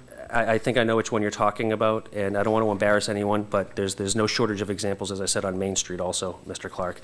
Right now, the building commissioner is satisfied because what the state law requires is a simple board and secure or a caution tape. We can add to that, and I'm simply recommending that we perhaps should. And Mr. Chairman, if you may recall, we had a property up across from Cumberland Farms several years ago that was falling on itself. Same situation, they put a fence up on there. And technically, we had to leave it alone. The only thing that came to our advantage was that the side of the building was right on the property line, and that piece could have fallen onto the public sidewalk. So that allowed us to move forward with the survey crew to actually go in there and do a study and actually be able to make enforcement that we were going to tear down the building at their expense, because that could have fallen in the public way where people are. The site you just said, as long as it has that perimeter around it or that notice, and it can't fall in a public way and hurt somebody, you have to leave it there. Yes, sir. Question for clarification. Does this be retroactive to things or anything grandfathered? Like I'm saying, is if we go ahead, town meeting goes ahead and approves this, does it now fall back to that house on Center Street? Every property would be subject to maintaining safety. So there is no grandfathering? No, if a house is a blight or it is a nuisance, you're not grandfathered into that. We will work with that owner to try and mitigate it.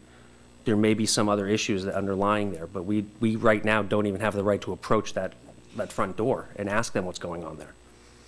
There is no front door. And in many cases, that's very true too, sir, yes. So, I mean, right now, I mean, some of these complaints come in, and to some extent, the planning department just has to hold their hands up. And you get complaints and you hold your hands up, you know, we don't have any authority, power, we don't have any enforcement actions that are there, and this is, you know, trying to solve that. It's up to you guys, it's up to town meeting, but that's what's being recommended. Like, section C, section 4, overgrown vegetation. My vegetation being overgrown may be different than somebody else's, so there, there's enough ambiguity here that kind of raises my concerns. Do you see what I'm getting at? I agree, overgrown in whose opinion? Maybe I like pampas grass and you don't. I mean, it's pretty tall, but it's But I think the decorative. document says overgrown vegetation which may harbor rats, vermin, concealed pools. May harbor them. Well, who knows who lives in the It's pampas defining it. grass, but it's a decorative plant and people, have the right to have it. I just don't know, I'm agreeing with Alan, I just don't know, who's making the judgment? I mean, the way this reads is some ambiguity there. I can see how this could be abused if we had an overzealous zoning enforcement officer. However, it seems that when you have a house falling in on itself, we should have some options Right. to deal with that, instead of just having it as, someone driving through our lovely town, just sees a building that's falling in on itself, a house that's falling in on itself, and there's nothing we can do about it. Yeah, I agree with you as far as the example you're using, certainly, but when I see a line, personal property that is exposed to the elements, I mean, that can be taken a lot of different ways, and certainly there may be farmers or people taking care of their land that leave things out, and I just, that's a lot open to interpretation, and I agree. the wording, I don't. That's what I'm just trying to think, is there some way we could take some of the more ambiguous, some of the language out that's not as clear cut? Because, I mean, burned structures not otherwise lawfully habitable or usable, that's pretty much straightforward. Yes. There's not Yes, much it room is. for dangerous or unsafe structures or personal property. For the most part, that's pretty straightforward. But again, dilapidated structures or property, how dilapidated is dilapidated? That's a big question. That's right. I really don't want to get into having to decide whether someone's vegetation is overgrown. And Yeah. Yeah, and also this vehicles, machinery, or mechanical equipment or parts thereof that are located on soil, grass, or other porous surfaces. There's going to be some big pushback on that. I mean, Oh, I agree. that's just the way the town is. Mr. Chairman, some of these things are prescribed for in the definitions in Section 2. Dilapidated is a condition of decay or partial ruin by reason of neglect, misuse, or deterioration. The term includes but is not limited to property with deteriorated roofs, foundations, or floors, broken or inadequately secured windows or doors, and personal property that is broken, rusted, worn, partially or wholly dismantled, or otherwise due to deterioration and is unsuitable for the purpose for which it is designed. So if I need a new roof, in someone's opinion, but I can't afford one, and I'm not intending to make it look bad to the town. It's just that I don't have the money to pay for it right now. Do I get penalized here because of that? If the deterioration causes the structure to be unsuitable for the purpose for which it was designed, I would say yes. And it's also probably not in your interest to be living there, so I would like to work with you under this hypothetical scenario so that we can secure you some meaningful and safe housing. Wow. But you're a nice guy. Pretty- What that's happens if- pretty- I what think happens it's- if the next? I am. I think it's pretty intrusive, actually. When I come from urban environments where this is actually the norm, we can actually seek CDBG dollars for myriad reasons, even though we're not an entitlement community, including slum blight, low mod, or even emergency shelter grants for that purpose. Well, it still seems pretty intrusive to me. And, you know, I grew up in an urban environment too, so I've seen. I didn't grow up in an urban environment. I cut my career teeth in an urban environment. I've seen how this can deteriorate and cause some serious economic impacts to a community. Okay. If it's the will of the town to not afford us these tools to remedy these problems, that is okay. I can assure you, we have enough to worry about doing on the normal day-to-day. How can we, I would like some assurance on the safety. I love the idea of the building example you used of a building could have fallen over and gone onto a sidewalk and possibly hurt somebody. Okay, you got a case there. That's safety. It's imminent. It's something's going to happen. It's just a matter of when. The building, so something that says this is absolutely a problem. It doesn't, you got to get away from how it looks. To me, that's, I don't, is the building going to be condemned? Can it be condemned? Then you got argument. But just because I got a hole in the roof and I'm living on this side, but I'll get to that in the spring just as soon as I can, I do not want to get involved with that portion of it. I've seen houses that have 20 cars in their front yard. That's ugly. That is, and the neighbors just think it's ugly as well. And how a fire truck would get in there to put out a fire, I don't know how they'd get in there. They get some big wheels. Maybe they just go over it. I don't know. I'm not much of a, I never was, I would address, I would think that would be a safety kind of a thing. But some of these words in here, I still have a heartburn with things that block the view, or grass overgrown, or trees and shrubs. To me, it reeks, it takes away the part of being Carver that's Carver. We got great spots and bad spots, and I'm just still not comfortable with the wording of this And I until it town talks to the meeting safety. is going to bring up just about everything we have brought up and more about this. If it talks of safety and it's imminent danger to a neighbor, to a kid, or to a school ground, or whatever, I would be all for that. But I just am not comfortable around There's no doubt, I pushing my think, will on somebody else. we need, as a town, we need to find a way to address a situation where we have a building that's, you know, collapsing upon itself. Or, Yeah, that's a we need to safety be able issue. to address that. But course. I think, for me, this goes a little farther than I feel comfortable going, I think. Just a quick question, again, getting back to this building, house that's falling in on itself. What is the definition of, what's it take to condemn a house? I mean, I would think that you should be able to meet the definition of condemn if the second floor is now on the first floor. I would think the zoning officer would, we must have the ability to condemn a building. Part of the problem, I think, might be is the way that the state laws are written, because they're fairly lax. They're the ones that say all you have to do is put a caution tape around it, and that's fine. Am I correct in that assumption? Yes, sir. So what we're being asked is to pick up where the legislature is slacked off. You know, they should have something, and they're saying, hey, if your building is, your second floor is now on your first floor or in your basement, you got to clean it out. And those are the extremes in it. If we could just narrow it to something like that, I could see it, but there's just too much other stuff in this that really just makes it hard. You've got 4 or 5 good things, but you got 5 or 6 that really cause me some heartburn. And it's like, okay, so I've got 4 good, 6 not so good. I'm probably going to go with the 6 not so good. I think it comes back to Mr. Robertson's, this is Carver comment, because I'll guarantee you probably the town of Duxbury has a bylaw that's much harsher than this. And probably the town of Marion does as well. Wareham may not, Plimpton may not. And so it's really up to the town to determine what it wants. I have my own issues, in my neighborhood. Yep. So that, Mr. Malinowski?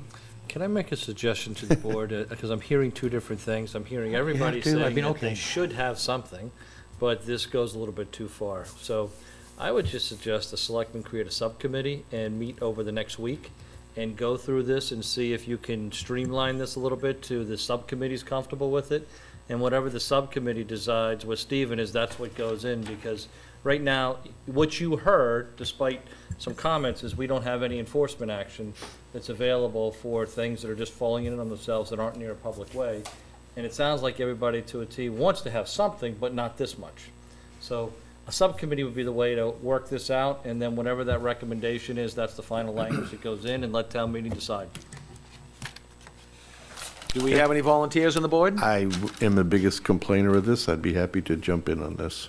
I'm limited in some time because of the way my schedule is, but like this week, I'm, available days, and some other ones I'll be. Mr. Roberts is available anytime. Yeah, I so- know that, but I don't want to infringe on poor Mr. Cole, but So Mr. Cole was actually Wednesday, is it Wednesday, Cole?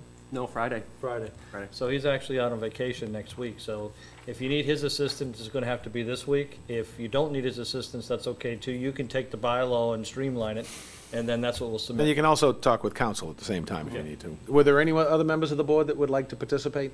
I'll hop on. Okay. Sure. All right. And then at the meeting on the 16th, you can provide us with your recommendations. And Get it to are you us. back by the 16th, Stephen?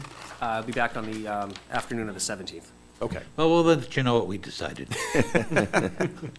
Don't. All right, that was Article 20. So do we need to go ahead and have a motion? Make a motion to table Article 20 till the 16th. until the 16th. That's my motion. There a second? Second. Further discussion? Those in favor say aye. Aye. Opposed? We go to are we going to Article 21, prohibit use variances? Mr. Chairman, this is a zoning bylaw. The planning board did have public hearings on this. It was recommended 4-0 to town meeting by the planning board. We have a prohibitive bylaw, or as it's known as a prohibitive bylaw, meaning simply if it doesn't say you can do it in our bylaws, you cannot do it. The ZBA, and I don't speak for them, but I think after talking to members of the ZBA, I think they'd be the first to tell you, they do not recognize that they have the right or the power to issue a use variance. This effectively corrects what's already written in the bylaws. It says simply that the ZBA cannot issue a use variance in a residential agriculture district. It does not say that they can issue a use variance in any other district. Therefore, they cannot. We've had some litigious attorneys in the past come to us and try and make the argument that they do have the authority to issue a use variance, but we do not. We're simply codifying it so that it is clear and takes any wind out of the sails from anybody who wants to argue This that isn't case. changing our regular practice, it's just really reinforcing so that no one can challenge what has already been the regular practice. That's correct, sir. So just to be clear, it means that if a use in a given district is not allowed, they can't issue a variance to then allow it. That's correct. Okay. Yep, right. Mr. Chairman, I move that we go ahead and recommend this article. Second. Further discussion? Those in favor, please signify by saying aye. Aye. Opposed? The ayes have it. See, we're not totally unreasonable. I never said you were. No, I would never say that you were. You said that to me earlier about Alan. That's Article 22, clarify craftsmen and tradesmen. Mr. Chairman, as the definition appears in the zoning bylaws presently, the word "et cetera" is included. It's my belief that "et cetera" should never be as part of a definition. And the way the definition reads now is craftsman/tradesman shall mean retail and/or service provided by a worker who practices a trade or handicraft, one who creates or performs with skill or dexterity, especially in the manual arts, such as a jeweler, cabinet maker, frame person, etc. So this article is removing the word, the phrase, et cetera. That's correct, sir. Mr. Chairman, I move the board recommend Article 22. Second. Further discussion? Not to be picky, but supposing you leave out a craft or trade from your bylaw, does that make them not craftsmen or tradesmen? No, craftsman tradesman is pretty well recognized. You can, I mean, you can Google craftsman tradesman and get a fairly extensive list for what is meant by craftsman tradesman in the trades and the crafts. It's pretty well prescribed for, and the NAICS codes as well. The et cetera, again, referring to some litigious attorneys who have leaned on that as a way to cause my planning board to act as the Merriam-Webster dictionary board for definitions. It streamlines, frankly, the application process, so we don't spend any time trying to negotiate what et cetera is. This is not intended to be an exhaustive list. It's simply intended to say that some people are not considered craftsmen, tradesmen. Okay, so manual arts would include things like welding, Correct. okay, Correct. A plumbing? meteorologist wouldn't be a tradesman. We're Yes, not sir, sure what a correct. meteorologist is. Any further discussion? All those in favor, please signify by saying aye. Aye. Opposed? Article 23, commercial wood processing use. So I understand that this is likely to be controversial. This was recommended by the planning board, if I'm recalling, 4-0. Those are fairly rare on my board. I just only mention that because this is, in some cases, a reflection or a reaction to, again, many of the complaints that my department is getting. We're not saying that this is not an allowed use in town. We're simply saying that it should be allowed on more than 5 acres. Mr. Chairman, you mentioned Center Street. There's no shortage of examples on Center Street where folks are effectively running a wood processing use. Well, how are we defining wood processing? It is in here. Wood processing categories include sawn timber, wood-based panels, wood chips, paper and paper products, and shall include further processing of timber, wood chips, cellulose, and other prefabricated materials with additives. There are presently Carver Fire Department policies in place that they cannot enforce, and because they're not bylaws, neither can we. So we're simply asking to codify what you see here, that's a policy, into the bylaws. One of the things I'm seeing as an impediment, frankly, to this type of business operation now is, again, a lack of education for those folks who are operating this type of business. When you have a pile of wood chips, it should only be a certain cubic dimensions, frankly, because those things are combustible. And once they start going, we've had a couple of examples in town before where these things have burned for upwards of 2 weeks. There also needs to be a place nearby where you can turn the pile over if it does in fact combust. The examples I mentioned a moment ago have the site space large enough to achieve that. There's also logs and timber piled on top of each other that's also combustible. Talking to members of our fire department who are volunteer and very brave, they'd have to stand on top of this burning pile of logs to try to extinguish this. All I'm simply asking is for a use that already exists in town to go through the site plan and special permit process so we can inform the Carver Fire Department where these things are located, where they can turn the piles over if necessary. And frankly, also, there is no bigger blight to a community or a neighborhood than something like this in a residential neighborhood. Again, I'm not here to embarrass anyone, but if you drive down Center Street, you will see exactly what I'm talking about. So we're expanding this, that they have to be on 5 acres? And anyone who's a pre-existing non-conforming, we'll simply work with them to make sure that what they're Okay, doing so on site is adequate. Existing operations will be grandfathered in? We don't use that word, we use pre-existing non-conforming. Okay. But, so you will work with anyone that's currently in the business, you'll work with them to have them They would be in come violation into with compliance? this bylaw. How are you going I to, don't want to muddy waters. how are you going to get them to comply? The ones that are existing now? They may not be able to comply, let's face it. I'm talking about very small lots where people are doing some very big operations. There's just simply not enough space to turn. Would they have to piles stop, up. But or I would mean, you yeah, allow are them they- to continue? are you I going- personally would like to see them modify or scale their business so that it is more responsible and conducive so that CFD can get on the site even. But you're not going to be able to force them to do We're that? technically not able to do anything with them right now. But But with- if this with goes through, We cannot force them to close. Okay. That's not the plan. Even with this bylaw change. Correct. Anybody new coming online would be expected to have 5 acres or more in order to achieve this use. so no one that's currently in this business is going to have to, they can just tell you to go away if you show up, or Pretty hopefully much they'll as work they with you. have, right? As they have, correct, yes. yes. Okay. So this really is for future endeavors when they come forward. before you? Yes, sir. Okay. It also exempts those folks who are exempt under the Myriad Farm regulations, 128 and 40A as well, I think is cited for. Well, I mean, you mentioned that you thought it might meet with some resistance, but if you're allowing the pre-existing operations to remain in operation, and it really is only applying to new applicants to require the 5 acres, to me, it doesn't sound as if it should encounter a lot of resistance. Well, you got to realize, correct me if I'm wrong, Stephen, that a lot of these that don't meet the requirements, they never came for a permit anyway. They just started chopping up wood in their yards. They're going to be allowed to continue to do so. Right. So, Mr. Chairman, I move that the board go ahead and recommend Article 23.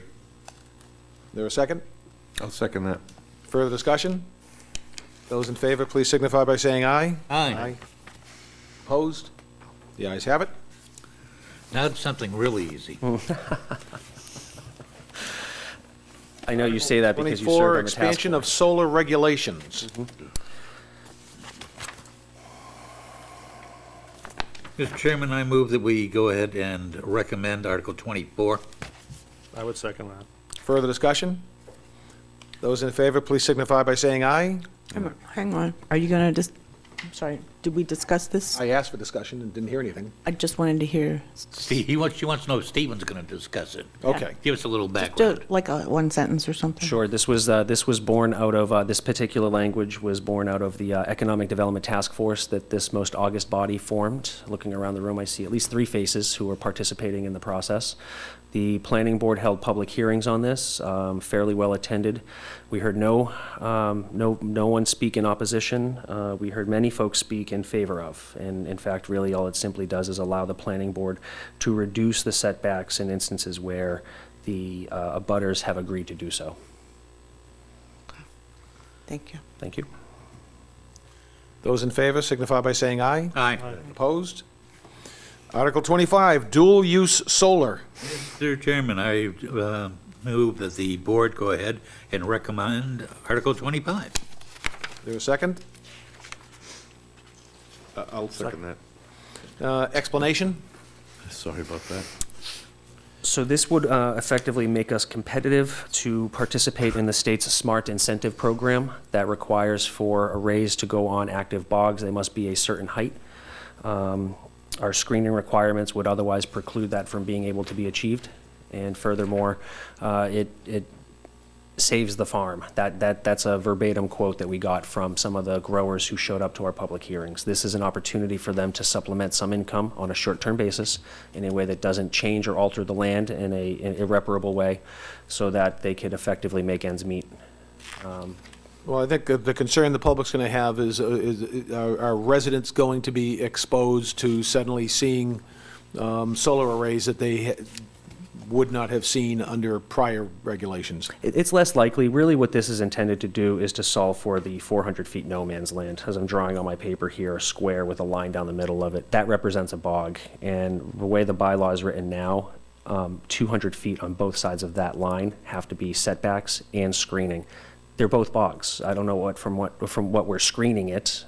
It's just Well, if simply. there are residential houses, Now, that's another matter entirely. If it's a residential house, we still have to achieve the spirit and the intent of the bylaw, which is 100% screening. Okay. Unless the developer works with the abutters and the abutter waives his or her right for that 100% screening. And it's in writing. And it's a written, a signed affidavit to that's the what I was planning looking board. for. I want Yes, to sir. make sure the residents are protected. Yes, sir. So, Okay, so that's why it says, to allow setbacks of a minimum 25 feet, provided standard setbacks and screening requirements are waived in writing by all direct abutters. That's 2C, correct? You're reciting there? Yes, that's correct. Okay. 2B, I just want to mention because it says 12 and a half feet setback. We're assuming that it's adjacent to an active array already. There's already a 200-foot setback at that array site, so more than 12 and a half feet would be unnecessary. We say 12 and a half feet with 2 feet of clearing on each side because that is the recommendation from the Carver Fire Department in order to get their That's the width apparatus. of a fire truck. And it also does say, if arrays are abutting a bog or other agricultural use. So that kind of gets rid of that Yes. issue. all right, I think we had a motion and a second. Further discussion? Those in favor signify by saying aye. Aye. Opposed? The ayes have it. Article 26, solar. Mr. Chairman, this corrects a Scrivener's error. If you look at the use regulation table, that's section 2230, if it appears as an SP with an asterisk, it infers that the special permit granting authority is the planning board. SP by itself is the ZBA, and SP with a hashtag is you fine folks. The use regulation table omits the asterisk that infers that the planning board is the special permit granting authority. The text of the bylaw is very clear. It says planning board throughout. So this is intended to correct a Scrivener's error, to add the asterisk to the use regulation table. Mr. Chairman, I move that the board go ahead and recommend Article 26. Second. Further discussion? Those in favor, please signify by saying aye. Opposed? The ayes have it. Let's go to marijuana. I'm guessing we're back in the weeds again. Sorry, I couldn't resist. Yeah, you could. Mr. Chairman, members of the board, this creates two overlay districts, one in North Carver, one in South Carver, for the purpose of hosting retail, recreation, adult use marijuana facilities. The state prescribes fairly stringently what we're allowed to do. They leave us very little creative controls, except for to say how many licenses we're going to cap and roughly where we're going to allow these things. We have a moratorium in place presently that expires at the end of this fiscal year. So if this doesn't pass in some form or another, effectively the AG has said that all commercial establishments in a community would then be fair game, and we would not be able to cap the number of licenses. The state says 20% of the full number of liquor licenses. That would leave us two retail licenses. The state does not allow us to cap the number of cultivation or lab facilities, and they would not be required to adhere to these overlay districts. These overlay districts apply almost solely to the retail. However, the way we design the overlay districts is intended to encourage development in certain parts of town and not in others. Basically, what you have here is a chart with maps and lots for all of the parcels that are being discussed as being part of the overlay district. For North Carver overlay, it's effectively the Silo Marketplace where Aubuchon is located, north to the town line with Plimpton. And in South Carver, it's Erickson's Ice Cream south along Tremont to the town line with Wareham, with the exception of 3 properties on the west side on the South Carver. We heard from one gentleman who's effectively the last resident in Carver before you get to Wareham. He asked that his property not be included, and so we took out his property as well as the 2 adjacent properties. Mr. Chairman, through you, on that description from Bite Silo Market all the way up to the town line, does that include the Montello Street side and therefore include the urban renewal area? It does include portion of the urban renewal area. We heard from the developer during or the preferred developer during a joint session of the North Carver Water District and the RDA. He had no objection to including that site.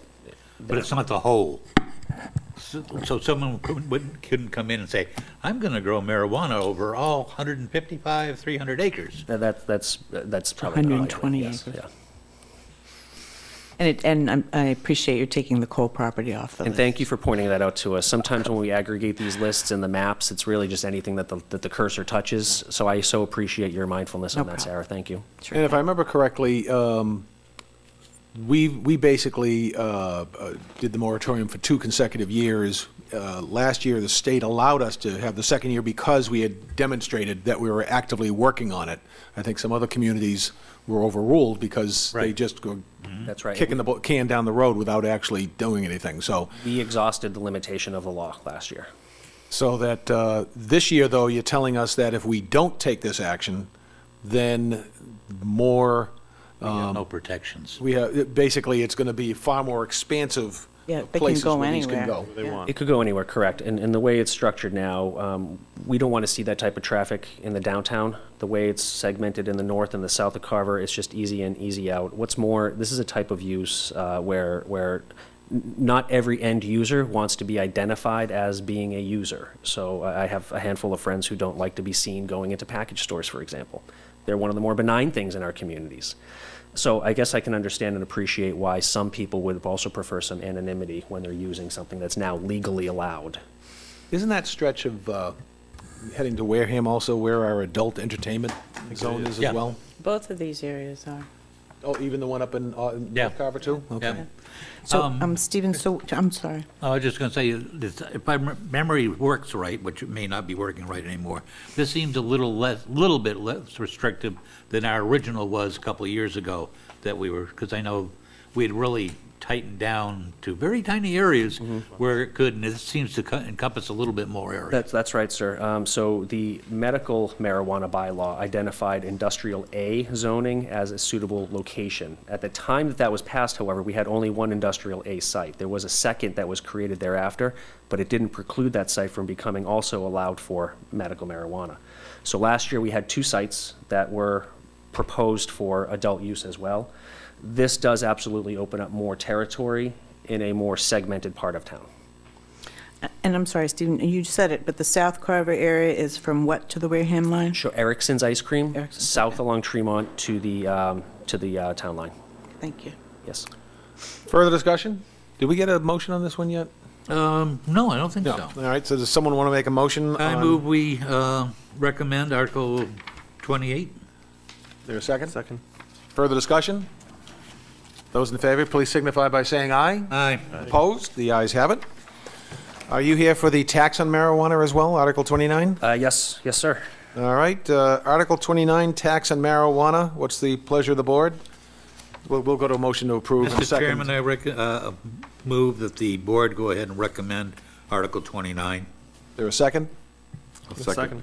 All right, discussion, explanation, Mr. Cole? 3% is what's allowed by state law, That is the correct? maximum allowed by state law, and this is on top of any host agreement that we negotiate. So although in Massachusetts, we're not allowed to negotiate or assess impact fees, if it turns out that this is generating more traffic than we anticipated and a officer is necessary to control, for traffic calming measures, we can, as part of the host agreement, and on top of the 3%, negotiate the hire of a DARE officer or a traffic enforcement Now, officer. that's something that could happen after they open, because we may not know about the traffic issues until after That's the correct, sir. shop were to Yep. open. So that'll be captured as part of any host agreement that's required also by law. In order for these folks to operate, they must have a host agreement in place with them. So basically, we'd have the terms out there that if we have to designate an officer for traffic control, you're responsible for paying for them. That's correct. Okay. And we get 3% sales tax on top of it. All right, we've had a motion and a second. Further discussion? Being none, those in favor, please signify by saying aye. Aye. Opposed? The ayes have it. I believe your work I here think is that done. takes care of it. Well, what am I going to do the rest of the night? Thank Well, you, just so everyone. you know, the town administrator thought that this part would be over by 8:45, based on I our heard. agenda, so. Mr. Chairman, could we get a quick vote from the board on Article 5? Yeah, I was just going back to see if we missed anything. We did. Article 5, The annual town report, that is correct. explanation? Quick vote? Mr. Chairman, I move that the board go ahead and recommend Article 5. There a second? Second. Further discussion? Yes, the Municipal Playground Committee Chair, committee was left out of the town report. What, could very well be accidental. Did you want some action for that? It would be nice if they got put back in, but I think it's probably too late. I think it's already gone to the It's been printers. printed, hasn't it? Yeah. Printed, it's all out there. An action. All right, moved, any further discussion? Being none, those in favor, please signify by saying aye. Aye. Those opposed? Mr. Chairman, Article 13? That was 4-1. Article 13. You're on your own on this one. Oh, Oh, yeah, bylaw amendment to change the name of the Board of Selectmen to the Select Board. Oh, I just had one comment, Ron. In here, if we're going to do it, can we have Select Board be 2 different words? The way zoning board is and planning board? I thought it was 2 different words. no, it's written in here as a single word. Okay, well, It yeah, could you know, just be a typo. it was I- intended to be separate, and in the informational summary, it's separate, so I think that's a typo, so if we could Well, have in that. the article itself, it's also 2 different words. Amend it to Select Board, 1 word, following the Select Board shall have its 1 word. So it could just be a typo. I think it would just be nice if it were 2 different words. All right, let's have do you want to make a motion to approve, subject to changing select board to two separate words? I do. There a second? Second. All right, further discussion? After, if the town approves it at town meeting, it then has to go to the state, correct? I'm not, unless I'm missing it here, there should be some reference in here so the townsfolk know that just because they voted for it, it's still gonna have to be approved by the state. Probably will. All but- warrant articles have to be I know. approved anyway. Yeah, so I don't think I don't think it's a special approval. I think it's just, it needs to be approved when it goes up to the state. wrote these? Can we double check on that? Thank you. Dare I ask who wrote the informational summary? That was me. I figured. Further discussion? Being none, those in favor, please signify by saying aye. Oh, aye. Opposed? The ayes have it. Anything else we missed? Have we voted on all the articles now? No, we No. have not. Well, other than the ones we've tabled. No, but didn't we have the ones at the end with the, did we already vote those? Yep. Oh. The money petition articles? Oh, we did. No, we didn't, we voted on No, it. we, Yeah, I think we tabled the individual ones, but. yeah. Anything we missed, we'll take up on the 16th. But I think we've got Oh, everything. we got all the numbers in there we need. Mr. Chairman, we have one more article, which is from the Council on Aging. Oh, that's right. The Council on Aging has submitted a last-minute request to us. It's from, sent by Carol Julius on behalf of the COA Board of Directors. At the meeting this past Wednesday of last week, they voted on some changes to their section of the town bylaws. Mr. Jermaine thought it would be possible, asked if it would be possible to get these included in the warrant for town meeting. So they have submitted them to us, and attached is the updated warrant and appendix. Okay, does everyone have a copy of this? Does anyone, can anyone tell us exactly what the major differences are here? Yeah, I think what they've done is they wanted to first cite the correct chapter and verse in section 4.1. And 4.2. So the current bylaw under 4.4.1 is not referencing the appropriate bylaw? So that's Apparently, that's correct, yes. just a technical change. Yep. In section 4.4.2, they want to reconstitute the board so it's 5 members versus 7, and the 5 members have 2 alternates versus 7 members.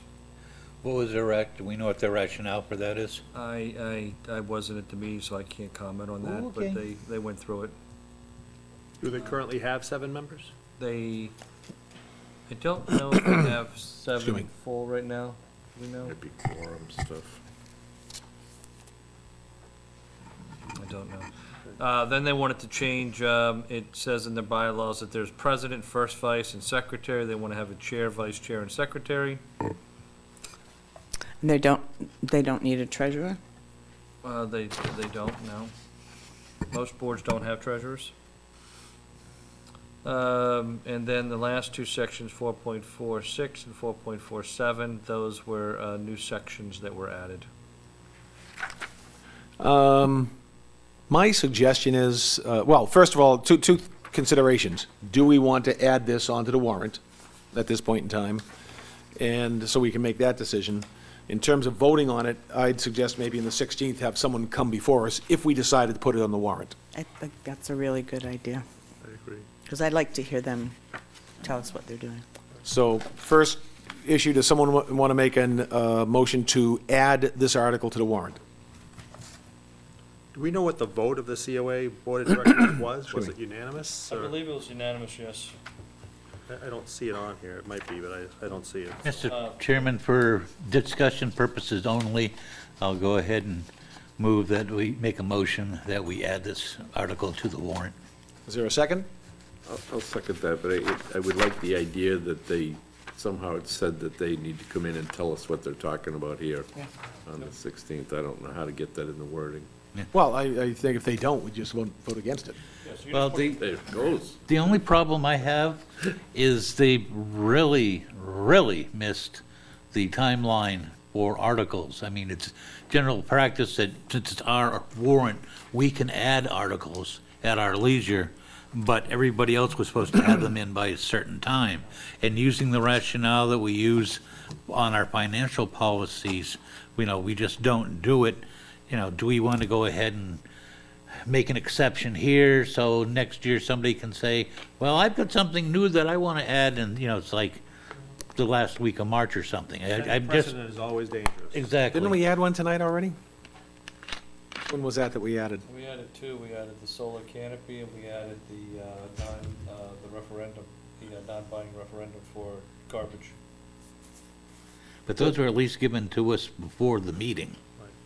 Yeah, I mean, I didn't find out about this one until late last week, I think it was sometime last week. I mean, I think it's a valid point. Excuse me, and we have already made some exceptions. If we want to next year really lay down the hammer and just say, this is the deadline, nothing after this, we can do so that I'd be comfortable with adding it on. Okay. Any other discussion? So this is a vote to put it on the warrant? Just to not- put it in the warrant? Not a no- recommendation? Correct. Article 32. Now, that has a different meaning to those of us that were in the military. Well, it can be inserted pretty much anywhere, but, all right, if there's no further discussion, those in favor, please signify by saying aye. Aye. Those opposed? And then, Elaine, if you would please ask someone to come speak to the article for us on the 16th, I'd appreciate that. Mr. Chairman, I move that we table this article until our meeting on the 16th, when we have somebody from the COA Council to address it. Is there a second? Second. Further discussion? Those in favor, please signify by saying aye. Aye. Opposed? The ayes have it. Okay. We'll move on to the town administrator update. Thank you, that was very, very nice of you. And the Board of Selectmen update, starting with Mr. Dunham. Yeah, just a reminder, for those of you who are still watching us at this hour, and if not those that are going to be watching us on Area 58 website, don't forget, town meeting is coming up. If you need rides with GATRA, that's going to be available, and it's on the town website, the phone number to call to make that reservation. And then, of course, the following Saturday will be town election, from the hours being 7 a.m.? Does anybody know what the hours of voting is? I thought it was 8 to 6. It's usually 8 to 6. 8 to 6, okay, 8 to It's 6. sometimes different, I think, on presidential elections. 8 a.m. And to 6 p.m. again, I just want to thank Sean for the kind of tutorials he's going to be running. Sean, you want to give out the date and time and location for the next one? Use the mic, Sean, so they can hear you at home. Oh, yeah. Next one is on Thursday, or the first one is on Thursday. Thursday, This Thursday, right? April Yes, 4th? This Thursday, April 4th. I knew you were going to put me on 5 the spot o'clock? there. Is it, what's that? Saturday. And then the second one is Saturday, the Saturday before the meeting, which is. Do we have a time for those? Yeah, I can look those up. Hold on one sec. Just I'm wanna make sorry, sure I'm I accurate. didn't mean to throw you a curveball. We've lost our reporter to publish this in the local paper as well. What's Sorry, that? I'm sure someone. Wait, say will we make a lost phone our call. reporter about an hour ago.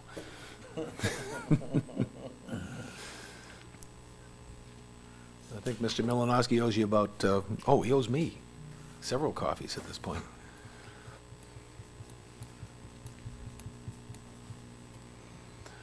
We'll go to Ms. Hewens while Sean's looking that up. Yes, I did want to remind people also to come to town meeting. Their vote really matters. Town meeting voters are the legislative body. We pale by significance. Mhm.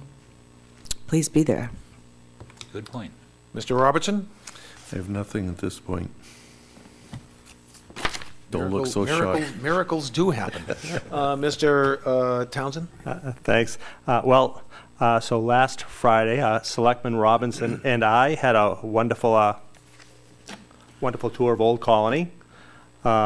Thanks to school committee member John Banzel for putting that together. Aaron Polanski, the superintendent, joined us, as did Don Williams, the other Old Colony school committee member from Carver. And I had been down there several times, but I'd never had such an extensive tour. So it's really it's a great asset for the kids in Carver who choose that type of educational alternative. So I just want to thank them for putting it together, and thanks Selectman Robertson for joining me, and look forward to going down there again. Too. Okay, is it up to me now?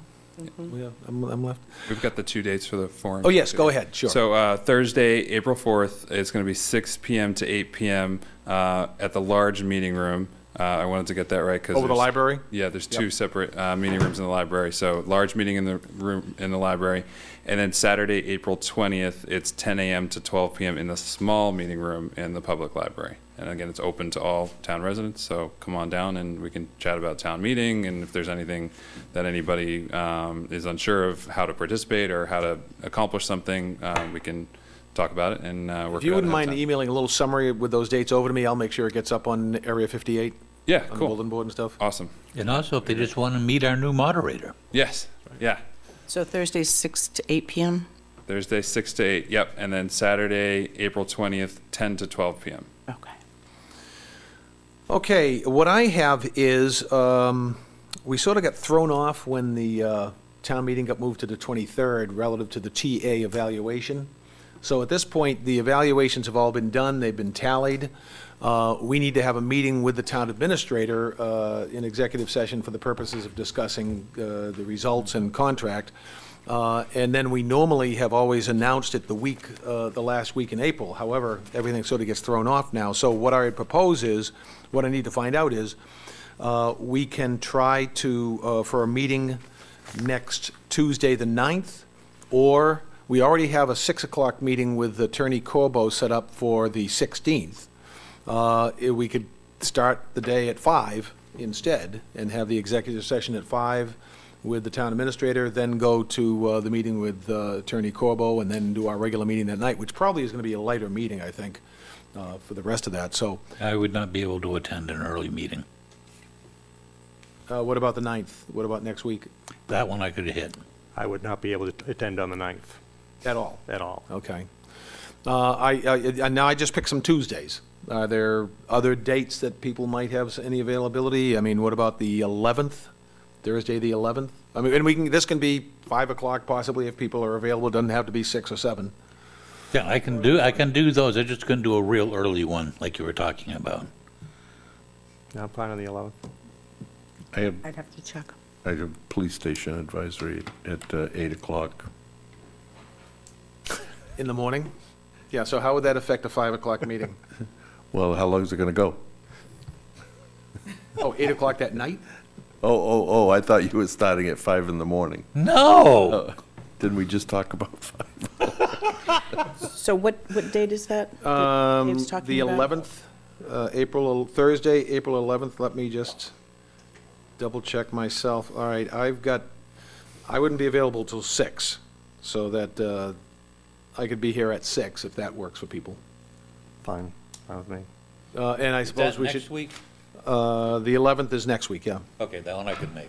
And can the town administrator make it? All right, so we'll set that meeting, and Elaine, if you could post that. Well, Well, normally we need someone to sort of take some notes, so.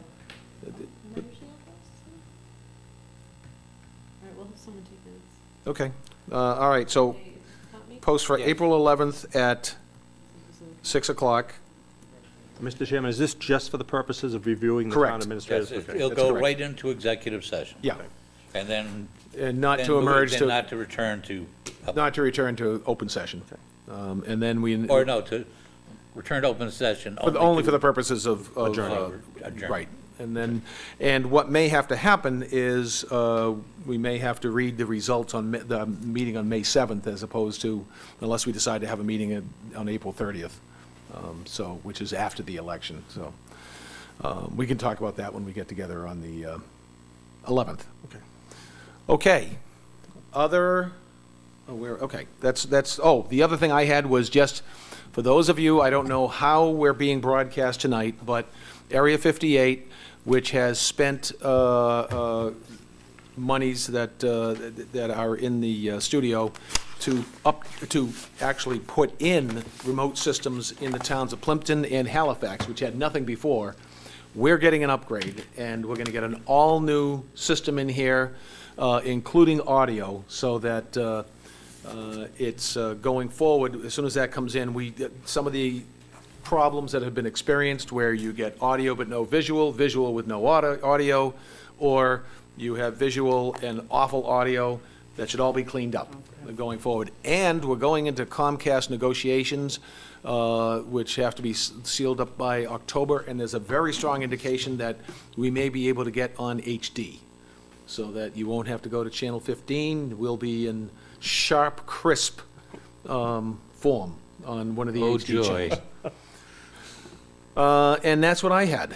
I understand we're going to table the minutes because they aren't ready yet, so we'll table the minutes of 3:19. Do you need a vote on that? No, we'll just Okay. pass on that. We had a last-minute request that came in for a retirement party at the Carver Sportsman's Club. And the name of the licensee is the Bartending Service of New England. 75 people are expected to attend. It is profit-making, and it's for an alcoholic license for that evening. What is the pleasure of the board? Motion to approve. Second. Further discussion? Those in favor, please signify by saying aye. Aye. Opposed? The ayes have it. Then we also have a request for use of town-owned property by Jen Dowding of 39 William Street for the Carver Music Boosters. And this is for Music in the Park, which gets done every year. They're proposing July 14th and August 11th, Mr. Chairman, I move we approve 12 to 4. the request. 50 to 180 people expected to attend with 30 to 50 cars. It's been moved and seconded. Further discussion? Those in favor say aye. Those opposed? The ayes have it. All right, our next meeting coming up will be on, we have an executive session on Thursday, April 11th, then on the 16th. We'll have our next regular meeting. That'll be our final meeting before the annual town meeting, which comes up on the 22nd. And then we'll be having our regular meetings in May, June, July, et cetera. All right, I need a motion to go into executive session. Mr. Chairman, move we go into executive session to discuss strategy with respect to collective bargaining negotiation with unions, specifically the SEIU and police unions, that may have a detrimental effect on the bargaining position of the town if held in open session, and to reconvene in open session for the purpose of adjournment. Is there a second? Second. Need a roll call on this. Mr. Robertson? Dave Robertson says aye. Sarah Hewen says aye. Ron Clark says aye. Mark Townsend says aye. Alan Dunham says aye. We are now in executive session. Thank you for joining us this evening. We will be coming out of executive session only for the purposes of adjournment. Thank you, and have a great week.